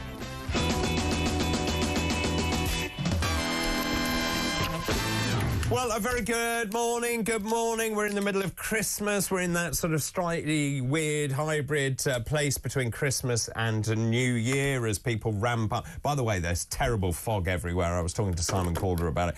Lots of flights being delayed. The roads are appalling. The rail stations are shut. I'd stay at home if I was you and watch Talk. Keep all your messages coming in, please. Lots of big stories this morning. The Daily Telegraph, Farage, Musk will help us to beat the Tories. He's talking about this resurgence of young people being very supportive of Reform UK, grants and cheap loans to install solar panels. This is the front page of the Times this morning. This is the government's desperate attempt to get to net zero by 2030. So poorer households will get grants and there'll be cheap loans so that you can actually stick in heat pumps or solar panels. Interestingly, when you look at the when you sell it back to the grid, I can't remember, but it was a terribly small amount. Yeah, 4p you get. If you generate a kilowatt hour of electricity, you get 4p. But if you're buying it, it's 24p. I think they need to increase the feed-in tariff there. The Guardian this morning, the scandal of 1.5 million pupils stuck in dilapidated schools. Also, the government seems very keen to get money out of us all. The Daily Mail, Labour's £400 tax hit to your family holiday. Guess what this is about? Yeah, it's about APD, air passenger duty. If you go to Disney in Florida with a family, 400 quid of that is APD, air passenger duty. The Eye this morning, water firms fined just £2 by Watchdog despite record sewage outflow. And then this is an interesting article in the Express, actually. 2024 was the year of the cancer vaccines, talking about something which I think is fascinating, which is the rollout of personalised medicine and actually being able to use vaccines to target solid tumours. So not to prevent them, but actually to target therapies against those cancers. So 2024 was the year of the cancer vaccine. Is Kemi Bade not the right leader? Is she holding the government to account? This is based on that spat between Nigel Farage and Kemi Bade. And we've been talking about this all morning. She waded in, didn't she, and said the reform counter about the numbers of members was automated. And I've had a message about that. Anne said, good morning, Anne, in Teesside. David, I've been monitoring the membership ticker. It's doing 150 every hour consistently, which is suspicious to me. I did this for 2 hours late last night, 2 hours early this morning. It seems odd. Well, Anne, it isn't automated. It comes from the back end of something called Nation Builder, which is a tool which is used by lots of political parties around the world. That's where you log all the details of people who are registered, you know their voting intention and so on. And actually, when you look at that ticker, it goes quiet overnight when people are asleep, and it's been corroborated by multiple news organisations as well to say that it is kosher, that it is actually coming from Nation Builder. It now stands at 146,098. Compare that with the Conservative Party on 131,000. Now, this is a vanity thing in many ways, so it doesn't really mean anything, but it will cause concern for the Conservative Party, I have no doubt. Right, it's now time for Whipper's Wild Roundup. Rupert's Royal Roundup. Rupert, hello. Morning, David. Morning, happy Christmas. Happy Christmas. Sounds like your Christmas day was a bundle of laughs with flying everywhere. Well, do you know, I got up at 2:20 on Christmas Eve. Everything was going to plan. I left here, talkTV Towers. I got in the car. Everything was going to plan. I got home and thought, the house is really cold. But the thingy, I've got a thing called a Nest, which controls the boiler. It kept telling me it was 24, and I was like, it really isn't. Anyway, yeah, no heating. Well, I hope talkTV Towers is nice and warm for you this morning. You're in your shirt sleeve order, so I assume it is. Well, I am. I was told by Gabriella that I couldn't wear a Christmas waistcoat anymore. Well, so she who must be obeyed. Well done. That's right, that's right. How was Christmas? Very good, thank you very much. Nice and well. Went racing on Boxing Day, Kempton, with my other hat on, which was fantastic. Really good racing. But I know you're going to be talking about football, but to get it to Royals, my team unfortunately suffered a humiliating defeat, i.e. At Aston Villa. But of course, that is Prince William's team and George's team and Prince Louis's team. So their Boxing Day might have been slightly ruined by our rather indifferent performance on Boxing Day, with John Duran being sent off. And I'm sure. I don't know whether Prince William was harumphing up the television for the injustice of that sending off. I'm sure. I don't really know where to start. There's a lot of royal news around. Can I just ask you, first of all, about the King's speech? I had a message saying from someone saying they really didn't like the King's speech, that it didn't hit the right notes. Your thoughts? I think it was safe, but obviously there was areas that might be perceived as controversial, when he was talking about the sort of come after the Southport riots and all that went on around that from all sides. But he did just go into, I suppose, in a safe venue, a different venue, obviously, to this chapel, non-denominational, but obviously paying tribute to all the doctors. Are you all right? You might need a doctor. The doctors and nurses. I've just got one of these winter colds, but I'm fighting through. You may not have any heating. I've just been battling. Well, I mean, you know what you need is a little dram of whiskey. Well, I've been doing that. Medicinal compound has been. I've had a wee dram or two, but not already yet, David. Oh, okay. It's a bit late for you. 9:12. I would say though that it sort of felt like a 6 out of 10 King's speech. Do you know what I mean? Well, I got the bit about the chapel. It was very personal and his own cancer experience, and of course Kate's cancer experience and everything. I then thought it went a bit waffly. Yeah, and I think this is the problem. how does he do something without sort of upsetting people? That's always the fine line. And also, I sort of further reflections, is it resonating? You talk about politicians now, or young, maybe going for reform or wherever they're heading. Do the young, i.e. people probably 20-somethings and younger, care about the King's speech? Does it resonate? Does it have a place? Does it need to be revamped, looked at in the way he gets his message over at Christmas? No one's, I think, saying he shouldn't do something, but how this sort of has to be at 3 o'clock and all that sort of stuff.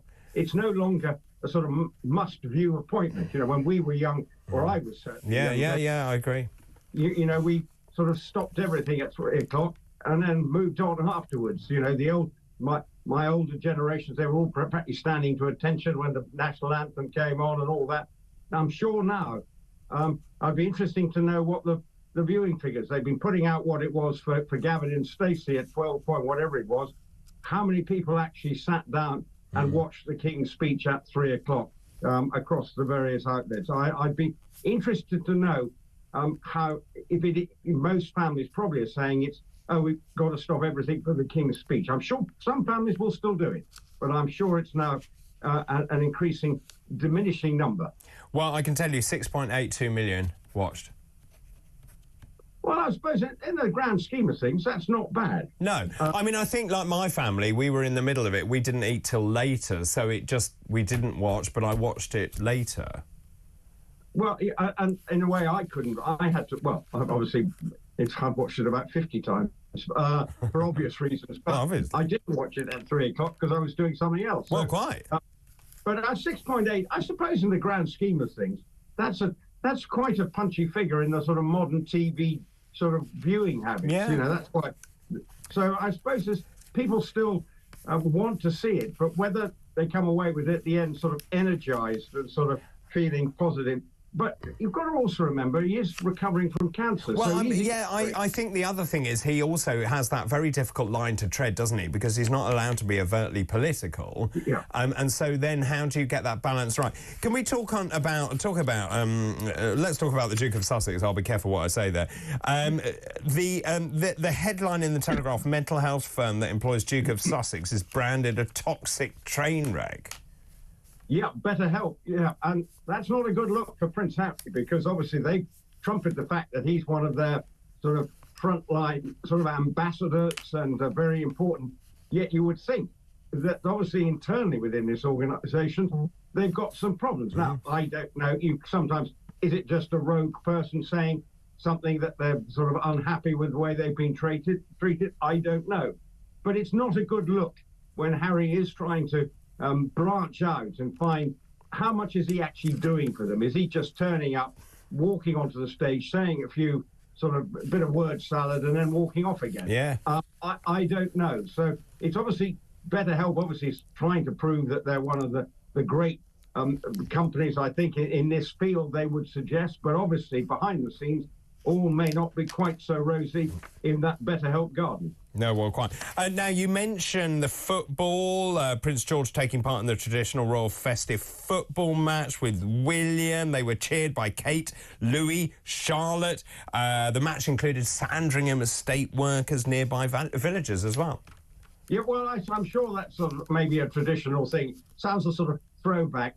Let's go and have a game with the football with the star. You know, there's an element of that, I think. With the subjects. You know, yeah. But fair play. I mean, George, they both like their football. Yeah. So there's no reason. And George is now getting old enough that he can play. I imagine that there's no two-footed tackles on the two future kings. But it's all part of the Sandringham estate, I'm sure, what they do around Christmas time. And as I say, George and William are huge football fans in their own right, so I'm sure it's all part of the sort of Christmas festivities while they're away. But I have to say, when you read some of the comments about, oh, William made this hilarious quip, you know, when they're walking around doing the meeting people, and I think, well, are we going to have an absolute rip-roaring comedy moment? And then you read what it was, and you think, oh, that just sounds fairly normal. It just sort of chat, you know, but you're making them seem as if they're comedy gold, you know, when they're going around talking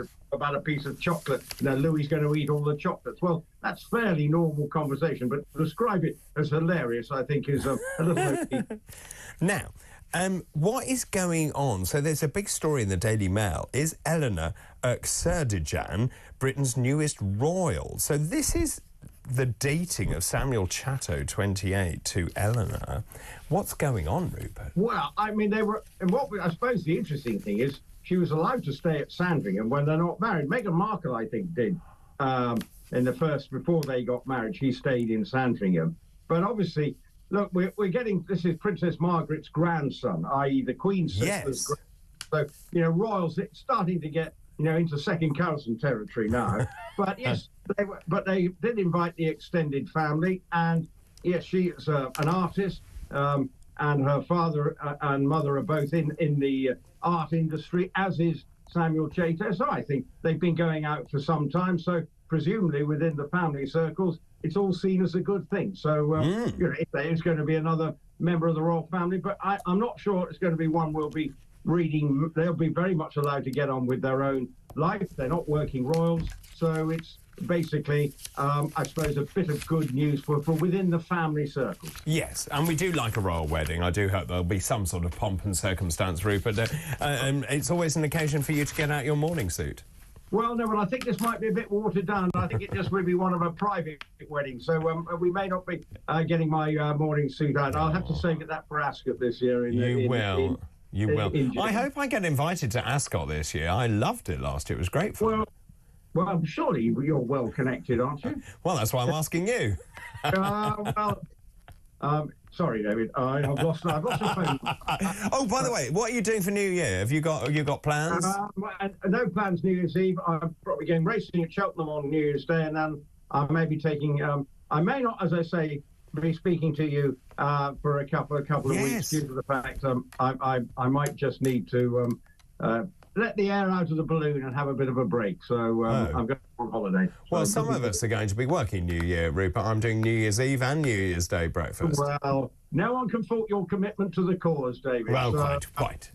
Rupert, have a great New Year. Happy Christmas to you. Thanks ever so much. Rupert Bell there, our royal correspondent. And that was Rupert's Royal Roundup. Rupert's Royal Roundup.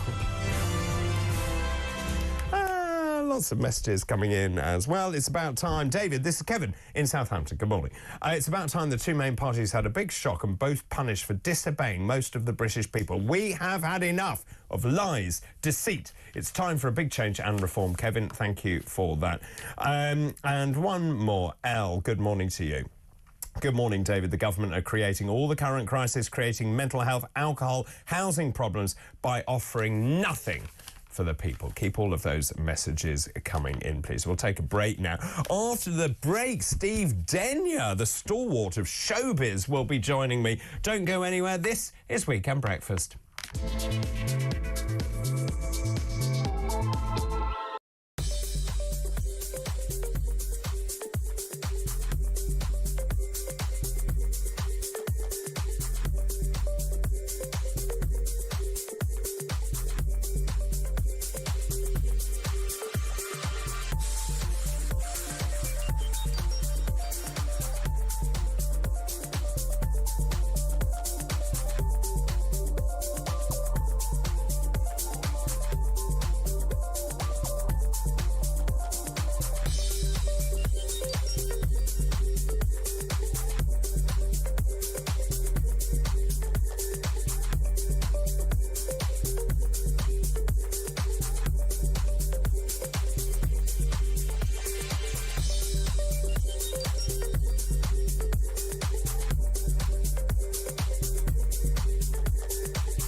your show over the years, and I can tell you this now, that you know, it would be an insult to people who really deserve it. Those people out now, you know, working in food banks, serving people on the streets, people have done it for years without any, you know, broadcasting their successes. Sadiq Khan is a pathological liar. I don't care if I'm arrested for saying it. Come on, Sadiq, take me on, because I can prove that you are.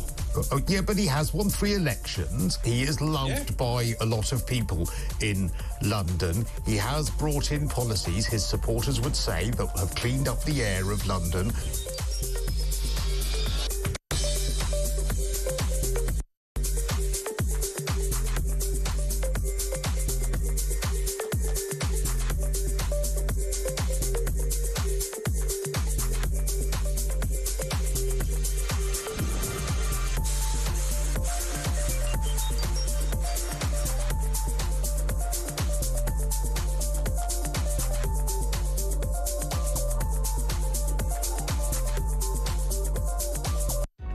Across the UK, on DAB+, on YouTube, on the app, on your mobile, the home of common sense.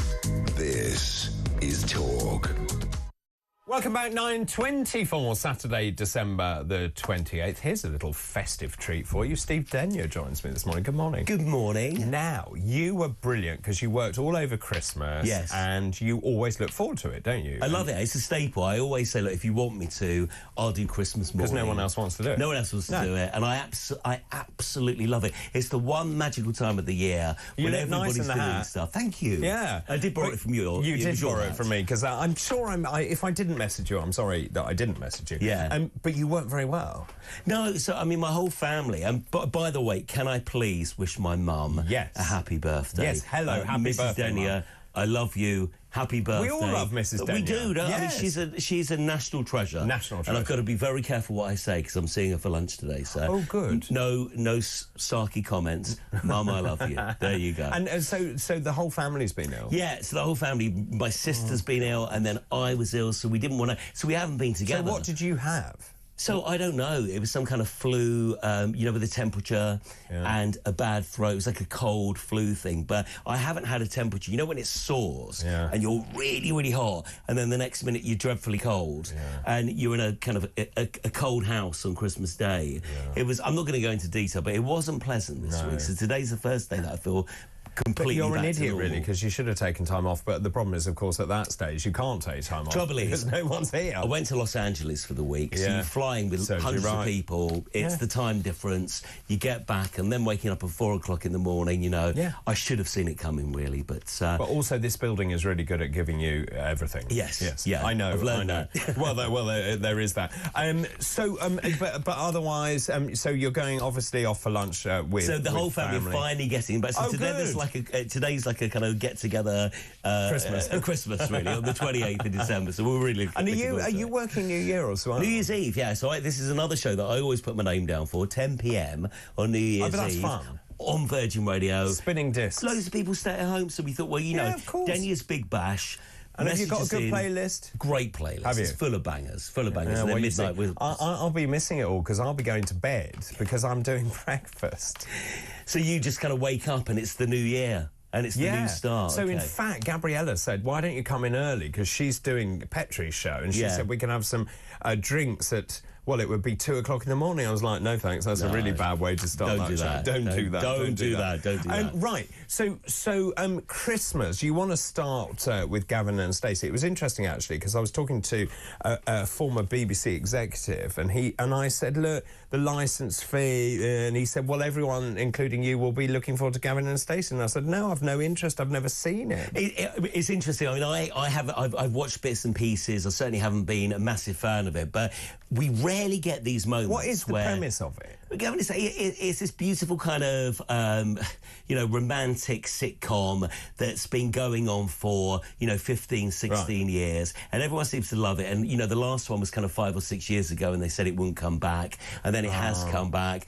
And we rarely get the nation captured in one TV programme. Whether you like it or not, everybody's been looking at it on their timelines, working out. I know a few people who've just seen the finale, never seen any of it, but they quite liked it. They had no idea the backstory. It got 12.5 million, which is quite unheard of. 12.5 million people. I mean, in the old viewing. days, you used to get 25 million. Well, this is a really good point, because in 1985, the EastEnders, do you remember Dirty Den, Sir Lange, the Divorce Papers, Happy Christmas, Happy Christmas, Ange. 31.5 million viewers. Yeah, you see, that's proper numbers. I mean, that is, but 12.5, it's not that bad, is it? It's not that bad as far as, one single episode. I mean, I think that what that speaks to is the fragmentation of television. And of course, then people going to Netflix and all the rest of it, and there were various fights on Netflix as well, and that's the difficulty, isn't it? And that's what I was talking to this chap about, was the fragmentation of television and the fact that young people don't consume television in the same way. No, exactly. And we're all watching it in different ways and in different parts and in different rooms. So you rarely get those, those old school kind of water cooler moments where everybody's captured watching. And we get on to this. I thought I'd do a little review of this year, some of the big shows in a bit. But Gavin and Stacey, has it really ended? They reckon Has it really ended? Well, Ruth Jones is going to read the shipping forecast on Radio 4 on New Year's Day, which is a bit bizarre, as Nessa. And also they reckon there could be a spin-off show, a spin-off Gavin and Stacey show about some of the other characters as well. There's also this fishing trip that everybody's talking about, which is Rob Brydon's character. I'm not going to go into detail because you're going to be totally confused. Lost me. Yeah. But anyone who's watching, listening, who loves it will know that there's a few unanswered questions there. So it probably will continue, but not in the guise of this kind of... What they managed to do was to get all the big characters from the last couple of decades together in this one show. We probably won't see the likes of that until another 10 years. That's what I'm trying to feel like an outsider because I don't know what you're talking about. Now, should we just talk quickly about Michael Portillo? He has a travel show, is that right? So you'll love this. You know these kind of woke warnings. We spoke about this. So the last one was Around the World in 80 Days. Yes. Slapped with a trigger warning. But why? Because they killed a snake in China in one of the episodes, and it may upset sensitive viewers. Well, sensitive snakes. We've got a Michael Portillo. This is a new show.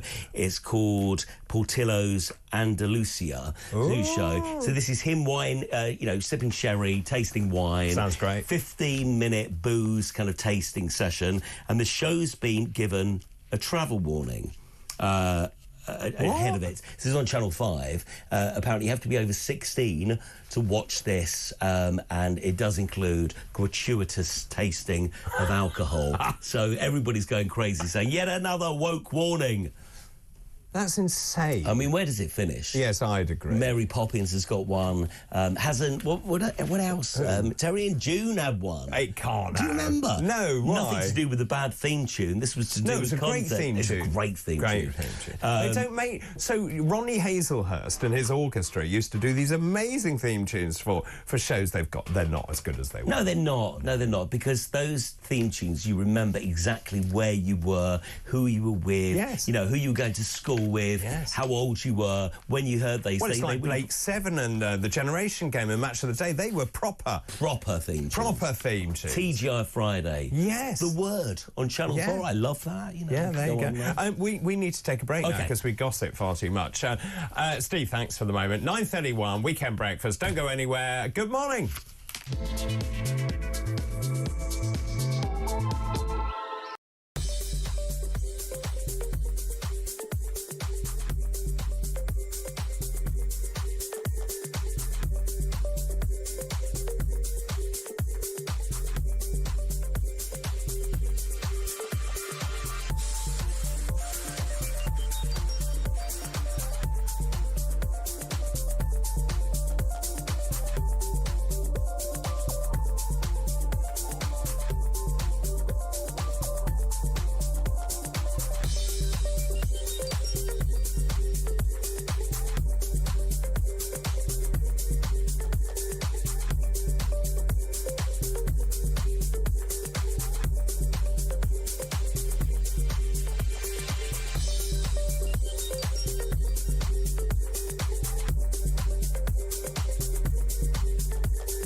across the UK. On DAB+, on YouTube, on the app, on your mobile. The home of common sense. This is Talk. Welcome back, 9:33. Steve Denyer joins me. He's actually better. He's climbed out of his sickbed, although actually you worked all the way through it, which is remarkable. Thank you. Remarkable. Now, where were we? You were going to talk about year in review. The best of the year. Best of... Okay, there are lots of things that have happened this year. If I'm going to pick a couple of big moments, you know, we were talking about a moment ago those shows that captivate all of us. I must talk about Mr. Bates versus the Post Yeah, Office. that was brilliant. We started that show at the beginning of the year, and then it changed our news format, didn't it, really? You know, it changed the news because we were just so angry about it, and we looked at it, and I think lots of us have seen it on the news up until this drama, but I was absolutely dumbfounded by what happened to these poor people. And then, of course, we learnt about Horizon and the miscalculations, and then how these poor people have been balancing the tills themselves, and digging into their own money, and just there was no sense of justice. No, it would seem that, you know, Toby Jones in this show, just being in this show and it making us so angry, really sped along the process this year. And I would say to anyone, it is on the iPlayer.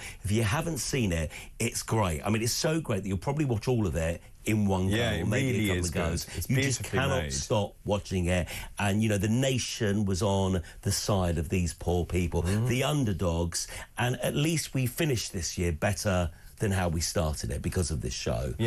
So that's something that I wanted to recommend. The other one, for all the controversial values, is Baby Reindeer. So, a surprise Did you hit. see it? I did see it. Okay, I did see it. okay. I mean, she was terrifying in it. Yes. But a surprise hit. Netflix never thought it would do so well, did No, they? it's really interesting you say that. It was on for 2 weeks, and no one really knew much about it. No. And then it started to kind of bubble under, and there were a few articles about it. And it was something that Ryan Tubridy mentioned on Virgin Radio. I thought, I'll give that a go. And then I saw it and utterly compelled. And then next thing, the woman who played the real Martha, Fiona Harvey, was here at talkTV Towers chatting to Piers Morgan. I've got a little clip of this. This is the most viewed thing that we've put out this year. Piers Morgan chatting to Fiona Harvey when she came in May. Look at this. Guilty. You were charged with the harassment of Gerald Dunn and Eleanor Dunn between the dates of the 6th of June 2016 and the 22nd of March 2017. Are you guilty or not guilty? Guilty. My little reindeer. No, it was an amazing moment. There had been so much in the news about who is this person? Is this person a real person? And she said, well, I managed to be identified within 15 seconds because the show identified me. If you typed in Baby Reindeer, Scottish lawyer, it came up with some newspaper cuttings of what had been put out there. There's now like a huge legal case with her team taking Netflix to court because she's saying, you know, you said this was a true story and I was never sent to jail. There may have been some issues, but there was never a jail sentence. And there was never a court And case. that interview she did with Piers, that was an exclusive. That was a world exclusive. Yeah. And when it went out, you could see lots of people watching it live on YouTube. You could see the view count going up by 20,000 people per second around the world. You don't see that anymore. It got millions and millions and millions of viewers, and it's incredible. I mean, Piers got that interview. Nobody else got that interview. And we all started discussing it. We started discussing that programme, and it really kind of toys with you because there's a lot of damaged people in this programme, but it's who you believe the most, and it still rumbles on. And it's on Netflix. At the moment, 70 million people this year have watched Baby Reindeer. That's amazing. Incredible That's amazing. So tonight, with vile weather, here's the weather forecast, terrible. Yes. So what should people watch? It's really hard to find kind of, you know, good stuff because lots of the good stuff went out on Christmas Day. I would say, OK, Castaway with Tom Hanks. Have you ever seen it? Okay.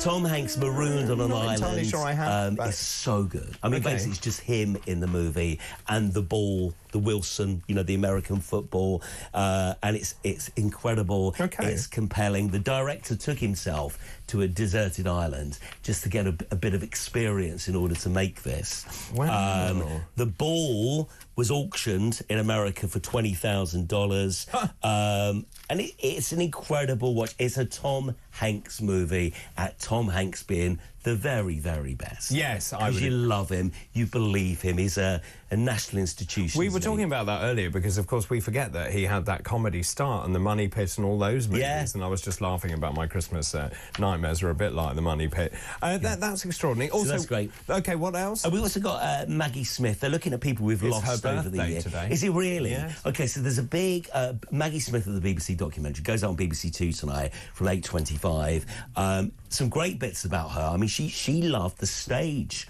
more than she loved the screen. Her sons are actors. She hated the attention she got from Harry Potter and Downton Abbey because those things were so big, those projects were so big that she started to get noticed. And she absolutely hated that. I think she was an actor through and through. A true actor. But she didn't want it spilling out. And she didn't want the being celebrity bothered. So status. she's like, you know, now I go to the theatre and people are bothering me and I'm going to see other people's theatre shows. Yeah. So they don't really make them like that anymore. It's fascinating to see. I mean, she where still was started. brilliant as the Dowager Countess. Yes. I love. It's the withering looks, isn't it? It's just the put downs. Yeah, the put downs. Yeah. The camp, one-liners, Yeah, totally. which he was the master of. The best, most exotic Marigold Hotel. I enjoyed that. People don't often talk about that, but I absolutely love that because I thought that's Maggie Smith. Yeah, I love that. And she also, was she the lady in the van as well? Yes, Yeah. she was. Yeah. I enjoyed that as well. Brilliant. Yeah. Absolutely She's brilliant. really versatile, actually, isn't she? So you'll see all the clips over the years. You see all the interviews she was on with Parkinson, with Graham Norton many times. So this show tonight basically shows the best bits, the very, very best bits. Excellent. Of Dame Excellent. Maggie. And then, now, you went to see something yesterday. Is this what we're going to talk about now? So What this is go on. every Boxing Day they release a big movie. This is a big one this year. For many people who follow Robbie Williams and take that, there have been documentaries about Robbie Williams' life, the highs, the lows. Now, this is a biopic. This comes in the fashion of Bohemian Rhapsody, Rocket Man. There's a difference. There's a CGI chimp playing Robbie Williams in this movie, Better Man. May I show you a little bit? You may, of it? because it makes no sense. Have a look at currently. this. Know what you're thinking.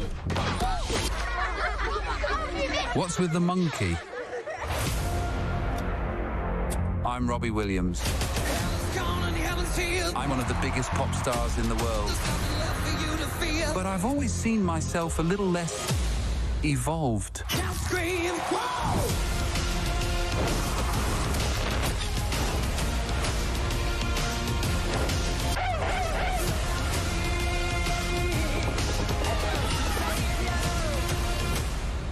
You've got to risk it all, whatever it takes. Whatever it takes. Tell me about the monkey. The monkey is... He said in previous interviews that he felt like he was a performing monkey, especially on the early days. Nigel Martin Smith putting Take That together. It also has more of an explanation when you watch the movie. He's always had this kind of fear of people in the audience hating him. And I suppose it's like the imposter syndrome thing of seeing people in the audience going, you're not talented, you shouldn't be doing this. And he's always kind of pictured that person as an ape in the audience. It's an incredible way of actually getting round casting 3 different Robbie Williams, because he's a chimp throughout the whole thing. And after the first 5 minutes, seriously, you believe it. You really believe it. The chimp's actually quite cute. Yeah. And it's quite emotional watching. And I didn't want to like this, but I found it incredibly emotional. I thought there's a really beautiful final 5 minutes, but it's a tough one to watch. It reminds me a lot. Why? Of Rocket Man, the Elton John story. You know, the highs, the lows, I see. a troubled soul, someone that you kind of, you really want it to work out, but there's some really, really desperately dark moments in this movie that are quite difficult to watch, quite difficult to watch. I'm just really glad that it ends on a really happy note. Right. It's an hour and 40 minutes. I loved it. I found it very emotional. Whole thing's really, really emotional. But I think this is true. So it's very difficult for those people to disconnect, because if you are that famous and you do these amazing gigs and you get that huge adrenaline rush, and then it's over, and then how do you replace that? And as we know, many of those pop stars then turn to things like drink and drugs, because it fulfills that void, doesn't it? And it's the roller coaster of emotions. And then, of course, you've got all those people who then fawn after you. It must be very difficult. Yeah, and when it starts so young, you know, literally he auditioned as a kid. He was a teenager. So next thing, Take That were huge, and he was one of the youngest members in Take That. So you've got, he never had a chance to deal with the stuff that most of us deal with. And suddenly he's a celebrity, and he's got an amazing amount of money, and the vices are getting bigger and bigger, and the demons are growing with that. And that's what this movie, it's a beautiful movie. Get over the chimp thing, because you'll get it when you see it. All right, fair enough. But I enjoyed it. Can I give it an 8 out of 10? You can. I really enjoyed it, but very emotional. I'm very impressed you went to the cinema. Yes. That's very impressive. Anything else? Gigs? Gigs tonight. Big Country is the only gig that I could find. This is at the Forum in Tunbridge Wells. Big Scottish band. Yeah. They were on... Not many people what was talk their big about hit? this. Oh, they were on the Band-Aid song, Do They Know It's Christmas? No one ever talks about this. There was a B-side where they sang on that as well. Right. They also warmed up for Queen. Which is pretty big. So they warmed up for Freddie Mercury. But living in a big country is probably their biggest hit. Have a little look through their back catalogue, decide if you want to see them. There are some tickets left for tonight. Amazing, amazing, brilliant stuff. I was just going to show you, by the way, have we got a picture of my insane family? So you'll like this, and I'll tell you this as a friend. So my family, we went to the seaside. So my brother-in-law decided where better to go than Sizewell, which is a very odd choice, and he told me the beach is lovely. Here's my family going swimming. Look at this. This is on Boxing Day. They're insane. There's my nephew and my brother-in-law there. Goodness There's my sister-in-law and my brother. So I'm waiting for the Dr. David shots. Dr. David was very much not going to do that, and Dr. David had thermal leggings on. But I got a lovely view of Sizewell A and B power stations. so lovely. But well done, my family. Well done, guys. Yes, lovely. well done. Lovely Would stuff. you have gone swimming in the North Sea? Only with you. Good answer, good answer. Steve, always good to see you. And so you're going to be here throughout New Year? Yes, I'm on air at 10 this morning, so in 15 minutes on Virgin Radio.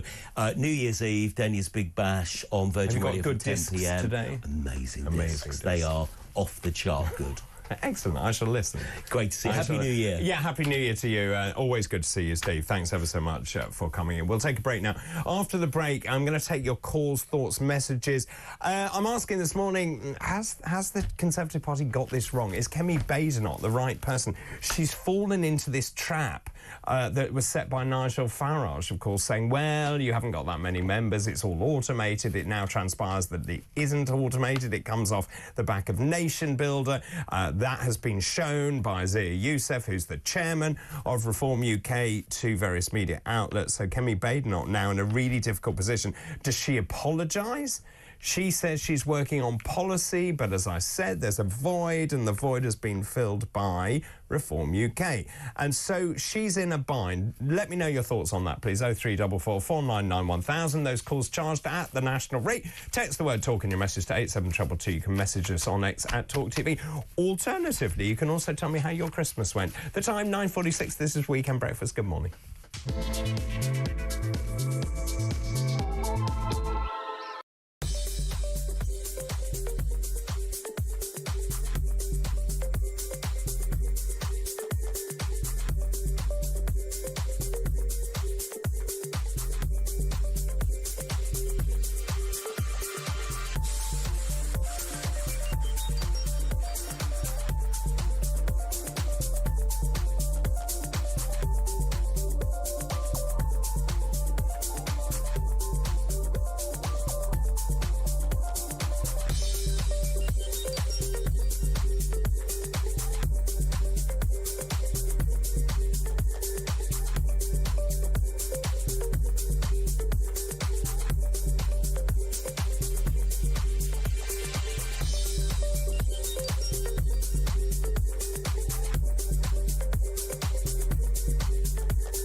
happened to that pledge to be the fastest growing nation in the G7? Well, that's one of many promises, pledges, even just targets that seem to have been dropped, particularly after that catastrophic budget from Rachel Reeves. And it looks as though we might be heading for Rachel's recession.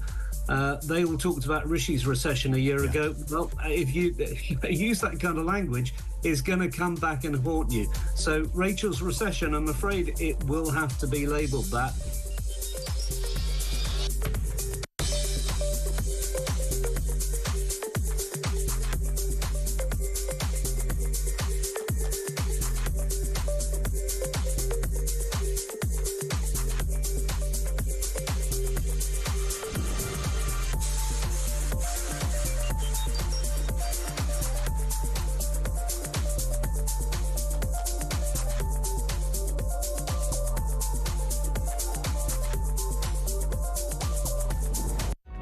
Across the UK, on DAB+, on YouTube, on the app, on your mobile, the home of common sense. This is Talk. Welcome back, 9:50 Weekend Breakfast, final part. Amazing, amazing. It's Saturday, December the 28th. Happy Christmas to you. I'm asking this morning, is Kemi Badenoch the right person to lead the Conservative Party? It seems to me that she hasn't come forward with any policy. She says that's because they're thinking it through and they'll deliberate and they'll come out with those policies in the long term. The problem with that is you've got a government which has a lot of problems. Meanwhile, Reform UK causing problems for the government and filling the void. And so is Kemi Badenoch the right person? 0344 499 1000. Christina is on the line from Surrey. Good morning, Christina. Well, hello, David. My mum was Christina. I'm Christine. Oh, sorry, Christine. Christine, I can't read. It's my age. It doesn't matter. I'm sorry you've had a rotten Christmas. No, it wasn't. It wasn't rotten. It wasn't rotten. It was just funny. And you know when you've just worked... So I did a 22-hour day, got back. When the heating doesn't work, it's not ideal. No. And then when the water comes through the ceiling, that's even less ideal. And then... and I said to my mum, there has to be a third. There's always a third. And then the dog ate the cheese. Oh, my God. OK. Well, I'm phoning up because with regards to the lack of trust, you know, it's a sad day when the likes of even Kemi Badenoch is accusing Nigel Farage of misleading the public, because it will all come out in the wash. But this is what's happening in the country. There's a total breakdown in trust. And if it's happening within members of Parliament amongst themselves, is it any wonder that the public are so fed up with the whole smokes, mirrors, lack of transparency, lack of accountability? I mean, what has happened to this country, David? I agree totally. And you see, my point is that just in terms of the Labour Party, there's no optimistic note. And I think the people would have gone with the Labour Party if they'd taken people on this journey by saying, right, this is our vision, our mission for the country. So you've got that, which is, you know, where they talked down the economy before they then brought in the insane budget. And then you've got the Conservative Party that isn't offering anything of optimism and hope either. Well, with regards to the Labour Party, of course they have a vision and they have plans, and it's nothing to do with the British people. No. They're looking outwards. They're not looking at the country. I mean, they are quite literally out to destroy the UK, and it's terribly sad. And I find it particularly galling when these people go to the Senate House and they lay wreaths, you know, at our dead, the brave people who went out and fought for all the freedoms that these people abuse. Yeah. And then we are literally being forced into... Our living standards have never been as bad, and I think are going to get worse. Whilst they have all their expenses paid for on top of their salaries, it's actually amoral. Yeah, I agree totally, and I think it will get worse. Really good to talk to you. Thank you. Happy Christmas to you. Anne is... Oh, where's this? I can't read where that... Oh, Gwynedd, good morning. Good morning. My argument is, what government is going to survive when there's so much bickering going on? Bickering between Parliament, whom? Supposedly for the good of the people. Yes. Not a play for power. It's childish. So hang on a minute. The bickering, where do you see the bickering? Well, they're all nitpicking at each other. Why don't they just get on? Do you mean the different political parties or within one particular party? Well, both. Right. Both. I mean, I just think it's sad. And the thing is, Maggie Thatcher supposedly didn't like all her members of the cabinet, but she chose them for the commitment to the country. Yeah. Yeah. And we were once a proud nation run by industrialists. Now the government's influenced by professional businesses. We were once a proud nation. Now we must be a laughingstock. We must be. I just think we've got terribly inexperienced people at the top of government, and I think that is part of the problem. And really good to talk to you. Happy Christmas to you as well. Lots of messages coming in. This is really interesting from Maureen Taylor. Good morning to you, Maureen. Good morning, David. I'm fed up with the doom and gloom around this government. I can remember the poll tax rise. Where are the people today to rise up against the government? I think they're too woke. They're too frightened to do anything. Welcome to communist state control. It's a really interesting point, this. Although you are seeing the farmers marching on London, for example, I also agree with that. If we are that upset and that fed up, then we need to do something about it and send a very strong message to government. Keep all these messages coming in, please. This is, who's this? This is Steve. As an ex-Conservative supporter, now Reform, the party made a huge mistake voting Kemi as leader. They need a leader with balls. The only Conservative MP with balls is Suella Braverman. Her speech in America about immigration was incredibly brave but accurate. The Conservatives should change their colours to grey. There is no one with any character anymore. Suella should join Reform. Now, funny you should say that, because I happened to see Suella the other day at a party. And I went up to Suella and I asked her outright whether she would actually consider joining Reform. And she said no. But I did try my best. Let's read a couple of other messages. This is Robster. Hi, Dr. DB. I love your show. Thank you very much. And your shirt. Thank you very much. Again, I'm a Reform member. I work in the NHS for the ambulance service.